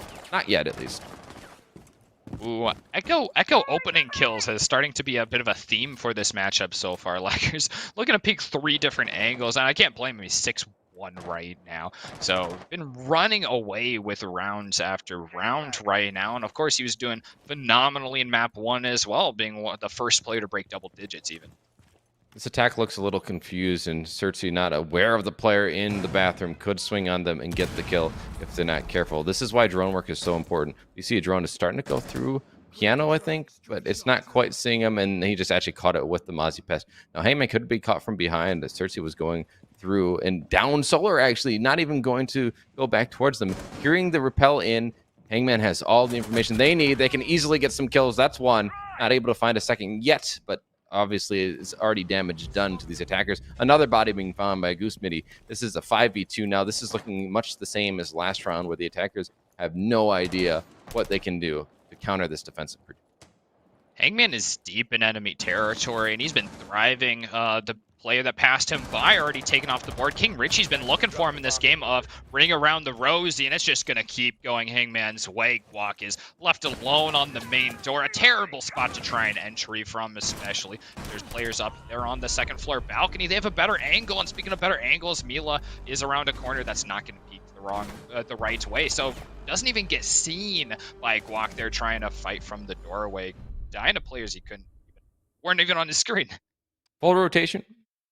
And keep in mind, 6 rounds of defense in a row, considering they ended all 3 rounds of defense, winning the map, moving here, winning again to start this map.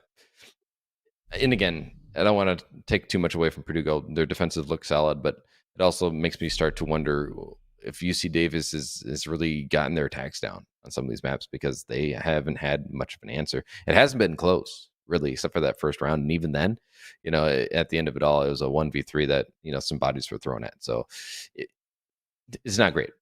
They still have a chance here, though. They've seen now those defenses, every single bomb site they've seen.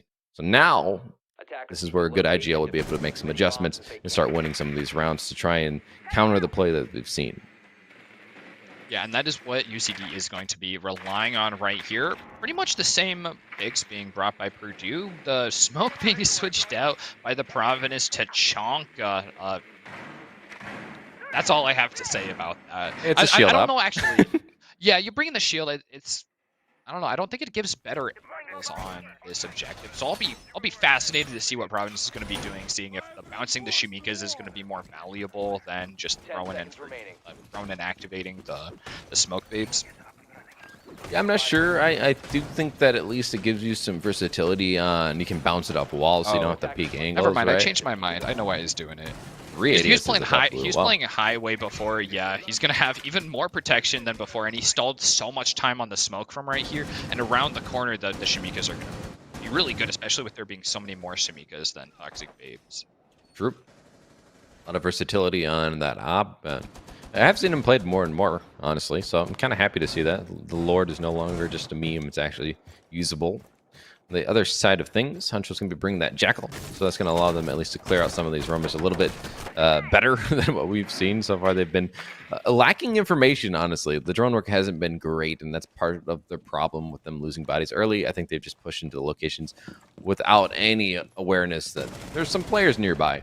Hangman, though, will get that kill onto Cersei, so while it does seem that they're trying to make some adjustments here on attack, it's much the same as before, as the attackers yet again lose a body early. And I hate to report, but Cersei is going to be playing the most valuable operator at this junction for the team to have. Looking at Providence again, holding up there. That's 4 projectiles, 2 of which are actually explosive. They're not going to be able to contend with that high-weight reinforced shield. King Richie over here looking to slowly open up through Master, through Office, which has been taking a little bit more time, especially with those walls being opened up. So they're having to contend with the player on Mezzanine, which is just adding a lot of stress, especially as the Shimikas are going to start coming out just like you're expecting. Yeah, 5v4, no Zofia charges to try and burn this out. You're going to have to use some of those smokes, maybe even from the Jackal. Shimika's going to make it so Guac can't push up too far.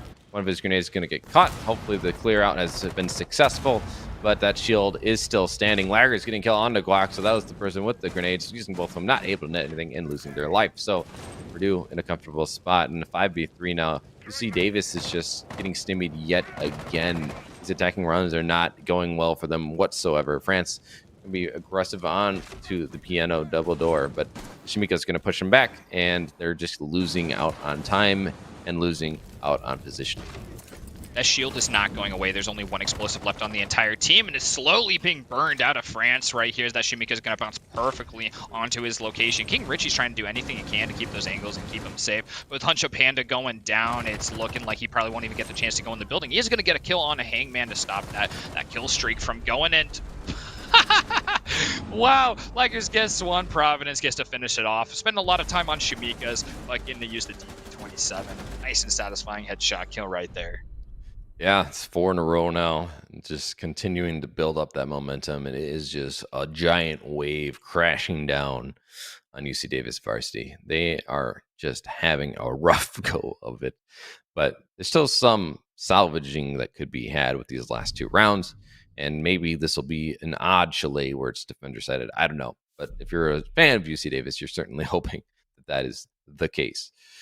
They're going to go upstairs again, so they have to keep that rotation. We're going to see the Echo being brought. You said you like that pick, and I'm starting to like it more and more. Yeah, it adds a lot, and I don't know if the Echo drones were ever found out in the locations they were in. Round 2 was very strong defense, and I think UCD had bigger things on their mind through most of that, so they didn't really get the intel that they were wanting there. And Goose Smitty's drones served Purdue very well there. We'll see if they're going for that same hold with the very vertical pressure with a player in kitchen as well as players over in office. Maybe UC Davis will go for something different, because I think a push-up trophy side might actually benefit a lot against this hold. Well, something I noticed last time that was a potential thing they could do when I saw Purdue in basement, they had 3 people above. It's like, maybe if they drone, they would notice that those 3 people are above. They could have just committed to one side and just really quickly pushed site. And then, obviously, you're aware that those hatches are open, so you can just watch for them to drop down as you take control. So that was an option. I don't know if it would have been successful, but it probably would have been a better option than what we saw happen. So similarly here, they got to get some information and act on the information. I think that they've been just trying to play to their own tune here, but their own tune hasn't been the counter needed against these defenses. So they got to start doing some different things, and part of that comes from just getting drone work, getting information, and it's something that they really could do better at. It looks like UCD is looking to make time on their side. Rushing in here real quick, walking all of the openings that he wants, and these first floor rotates prepped for the team to make use of later on. Hangman's still doing that prep over there. There's not going to be much pressure to make him stop doing that. Huncho opening up as well into the main lobby, which is looking pretty safe for UCD to just take full control of. Echo drone still in play, as you had mentioned. The positioning is usually not being found out by the attackers, and it can hide behind these beams on the ceiling to be concealed. Even though it's no longer invisible, it might as well be if the field of vision cannot see it. And that's going to obviously be huge if the body count did actually go against Purdue Gold. They would be able to use that to stop the plant, so it's still something else to be aware of. Oh, I love this actually. I didn't realize that King Richie and Huncho Panda were both on hard breaching operators. That's going to be great because they need a little bit to push Laggers and Hangman out of that kitchen location, which was so strong before. We'll see if they look to flush them out fully. Hangman's already looking to really rotate downstairs, but he's in a rough position as a drone is probably going to at least hear him, and a player's right there outside the door, but it doesn't look like the right intel is getting to the right ears as he's going to get to slip right by through the basement. Well, if that wall was opened up, they would be aware of Lager's position, but unfortunately it's not. It's going to be running past that window, but they're already off of it. What timing? This is siege timing in action right before our eyes, just missing out on opportunities. We saw in the past as well. We saw France in the Rome below missing out on timing, and this time on attack they're missing out on timing. But Huncho's going to get a kill, and Lager's really aggressive coming outside there. It didn't pay off. I think it was. It didn't pay off this time, but I'm sure they're just feeling confident, and that's the ego coming out with the challenge. But they have a right to be doing that when it's a 4v5 and there's 40 seconds remaining. Now, the push could be coming into sight soon, but it still remains to be seen with the smoke babes just stalling out even more time. Yeah, UCD is going for something different here. I don't... Oh, okay, they do have enough of a hole in order to get in and plant, and the smoke babe's going to miss the location. It still was plantable, but it looks like Richie's not going to risk it with less vision there. Instead, he's going to go for this corner, which is going to be actually quite a bit safer, unless Providence is able to get in there. Drone is going to stop him here as Huncho Panda and Guac both get kills for their team. Mila, though, is going to put a stop to France. Goose Smitty still has drones available to deny the plant potentially. Mila is going to be protecting as well. Guac in not a position to do anything about it, as Huncho's also on a window, and the time is just going to be that 5th or 6th man for Purdue right here. Not nearly as bad of a round, but UCD just needed more of the time. It's understandable to be outside on the window a little bit, and you have a player below trying to get those kills, but it's unfortunate because the last 2 alive, and it was a close situation, but they're not in a position to get that diffuser. If they jump in that window, they're dead. They're down below. There's no possible way, time-wise, to get up there. So, once again, they just lose out, and they had a little bit of a closer round, but I don't know if that's just because Purdue is getting lax and just getting comfortable, not putting forth their best effort necessarily with that run out, I would argue. that kind of showcased that. It seems a little bit in. But at the same time, imagine if they had gotten to that point earlier in the round, had more time. Then it's a 2v2. Maybe they actually can reclaim it or at least get the kills. But just the lack of time continuing to hurt them. And I'm going to say it again. Lack of information just is allowing the defense to play the time because they don't have the information necessary. They're taking a lot of time to get these executes down. And then at the end of it all, they just don't really have much of a hope. I think it might be gunfighting time over here at Purdue. Laggers is taking the rook, suiting everyone up in that extra armor, getting a little bit extra health, and a lot of just strong guns on the team. We've seen them frag out all of this entire arsenal already, especially with them feeling good. And like you said, it's like a wave crashing down on UCD right now. Just the gunfights are overwhelmingly Purdue favored. Yeah, extra aggro, I would argue, is probably what is going to come out. I imagine some peaks coming out from Laggers with that long scope on the rook. It's going to allow a lot of versatility of where he wants to play and move around. And we've already seen since Spawn Kill comes out with the 1.5 on the Echo's MP5S, I believe it is, right? The silenced version of it. But this gun gonna get a kill again. Laggers, I don't know what the opening kill ratio is, but it has to be astronomical. It is just only getting bigger and bigger as these rounds continue. Another body being found, the head, in fact, onto Huncho. Laggers just being the death sentence of UC Davis. They're one more round away from having a flawless half, and one round away after that it would be to win the map and the match. So UC Davis on their back foot, losing, arguably an important player with the hard breach, and then the buck, and not quite as important, but still a 3v5 for them isn't any better than they've been able to find previously. Yeah, like I said, once it's down to 3 players, especially really early in the round, they're going to be heavily lacking a lot of intel. They just don't have as many hands to be on those phones droning out actively. They're just going to have dead players watching cams. Cersei is looking over here to push into Trophy, but there's 2 players right around the corner. Mila specifically watching exactly that corner. It's going to go for another one. Hangman gets one as well, but Walk is left alone to actually finally finish off Mila, sitting on a sliver of health, just 1 or 2 remaining, and he knows there's someone else here. The shotgun, they're starting to come out through the floors, and any buckshot could kill him. It doesn't even take that though. Laggers finishing off his triple kill in a perfect half, and a nearly perfect half for himself as well. I think the lead died once. Why is the default cam still there? How is that still there? To be fair, I don't think anyone got a chance to be in that room. I mean, fair, but it's just another thing that I'm watching. I'm like, oof. I think they're just frazzled is really what's happening. Purdue Gold have just been able to... Understandable at this rate. Yeah, they've just been able to dominate them, and it's probably hard to keep up a good mental at this state. Now, maybe they can. It's not impossible. We've seen some crazy feats in our times casting, but it would be quite... The timing would be quite impeccable to get 6 in a row here to bring it to overtime, and I don't know if I have the faith in it, but... Looking at the side of Purdue, they're going to be bringing NECC, so this is only further helping my cause to say that this is a roster that is now felt comfortable enough to start, doing some odd things. It's a 6-0 half kind of moment, It is true. Like, you can argue for it, but we've seen some tier 1 Nook play recently. This last, in the major, that didn't go super well, but it's didn't go super well. I don't know if that's the one you want to reference. Okay. That's a good. It didn't go badly. It went. She's got nades. No, I'm not going to try. The team's bringing a this. lot of nades here. No, not much need for it, but a great gun, super fast fire rate, and Will is just gonna do exactly what Laggers wanted to do here, which is just pile on those kills.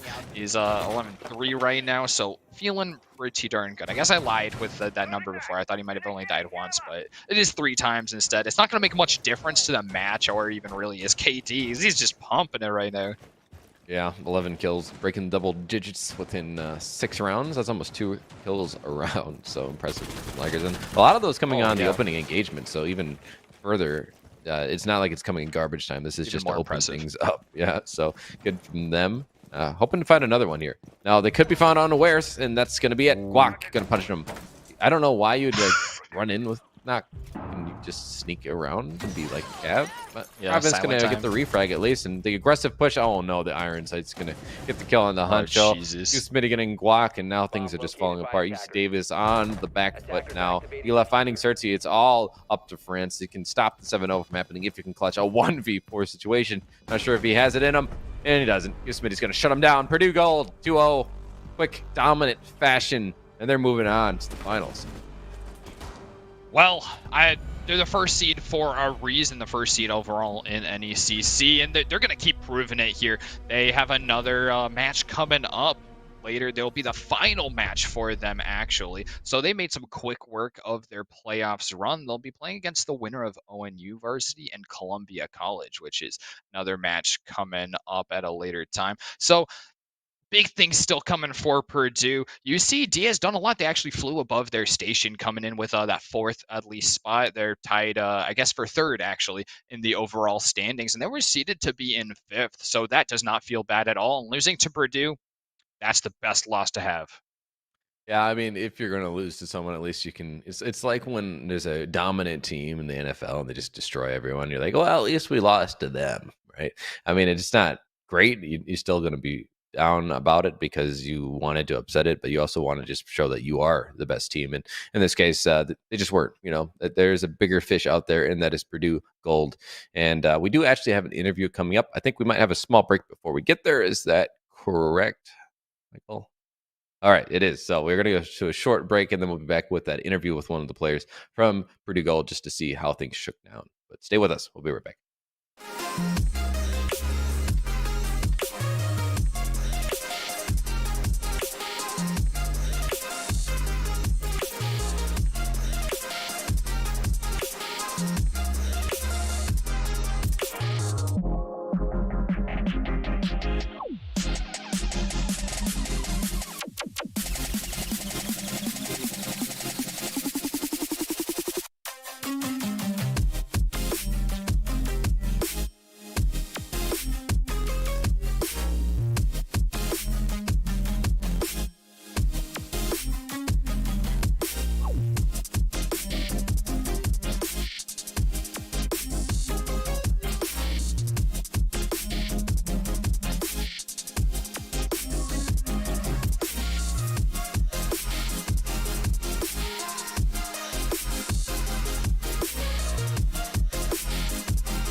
Welcome back once again. We're back from our short break. I'm still Treasure. I'm still joined by Wielku, and we actually have a special guest for you guys here. Providence of Purdue Gold, the winner of this match that we were just watching. A great job, Providence. Congratulations on your win. I'm really excited to see you actually in finals here coming up. Are you feeling pretty excited?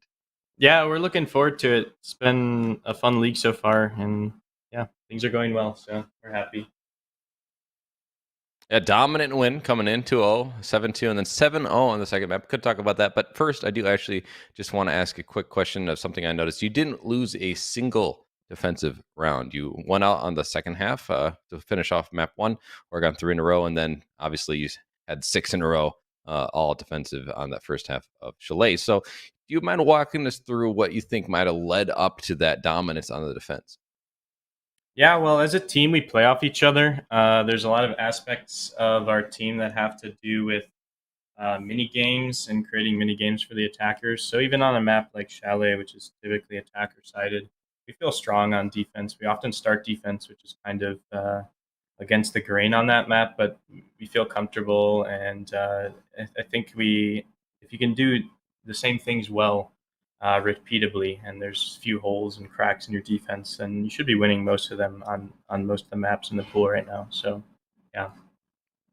Oh, yeah, I love that mentality. I've been feeling actually the meta has been pretty solved recently. I feel a lot of the maps are starting to even out a lot more. It's really coming down a lot more to which team is better in the moment and who's out shooting. So I feel like some of that old really mental gameplay of yours starting to fade out. But are you indeed the shot caller for your team?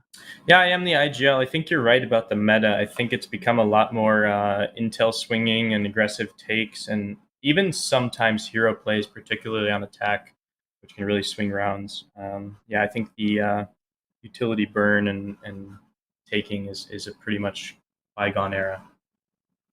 I guess then swinging back around though, I took note of you switching that to Chonka for holding on Games Room on Highway, and that was a really great play there. That was like such a dominant round, especially with those early picks that your team got. So I was musing around about a couple of the reasons why you might have picked a Chonka. I was curious what your thought process actually is. What led you to do that?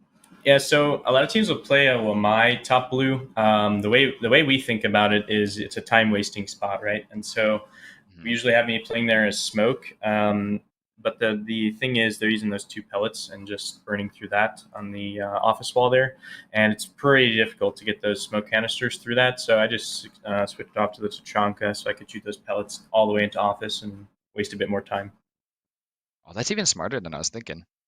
Yeah, the ricocheting helps you, I'm assuming, on that, get it where you want it to go. I did want to jump back into something you said earlier because I think I have some ideas of what you meant, but I think there might be some further digging to do. So you said mini games. So when I think about that, I think of like the roam game to buy some time, the utility game, even something as simple as bandit tricking. Like there's all these little games that we can play, but are there some that you think you do really well as a team, and maybe some that are underestimated that you are trying to use to showcase your skills? Yeah, I think part of it on Chalet in particular, some of our holds are really focused on having people on every part of the map. So one thing we did on our dying hold there, which is sort of against the grain as well, do a horizontal hold mostly, and then go for top floor retakes. So in terms of mini games, it can either be a roam in terms of we shoot a couple drones in one spot, and now they're really without control of that area of the map on the roam clear, or it could come down to the top blue shield having 3 ADS on it. It's unimaginably hard to clear for a team if they're not super coordinated. So I think mini games in general is what we're strong at, but we excel at some of the larger maps with more extended roams. That's great to see, and we absolutely did get to see a lot of that on Oregon, and that was a really realm-heavy map overall. Something I do always love to ask when we have someone on here: what's the matches that you've got looking forward? I know I've got my suspicions on one of those matches that you've got coming up here that you're really excited for, and what do you think about your competition coming up, like the other teams? Yeah, well, in terms of this league in particular, we got the finals coming up. I'm not exactly sure who we're playing yet, but in terms of other leagues, we're playing Akron on Friday. That'll be on stream for CR6. That'll be fun. We are playing Ohio State later tonight. That'll be off stream. But we got as playoffs start to roll in here, we got some good matchups. It's always fun to play those top teams because sort of the skill level in collegiate can be sort of top heavy, to be honest. And so it's fun to sort of get to the end and start playing those teams that you get closer matches and overtime and things like that. It makes it more nail biters, but especially more fun to watch for the viewers. So. Yeah, definitely was fun to watch, and it was really dominant this time around. And I think that you like the top competition because you yourselves would be in that top tier. I don't think that's really arguable. So when you get competition like that, it's obviously getting to hone your own skills more so than teams that might be just slightly below you. It doesn't do as much for your team. So it looks like you guys really like to think about the game and improve yourselves, and I really like that mentality.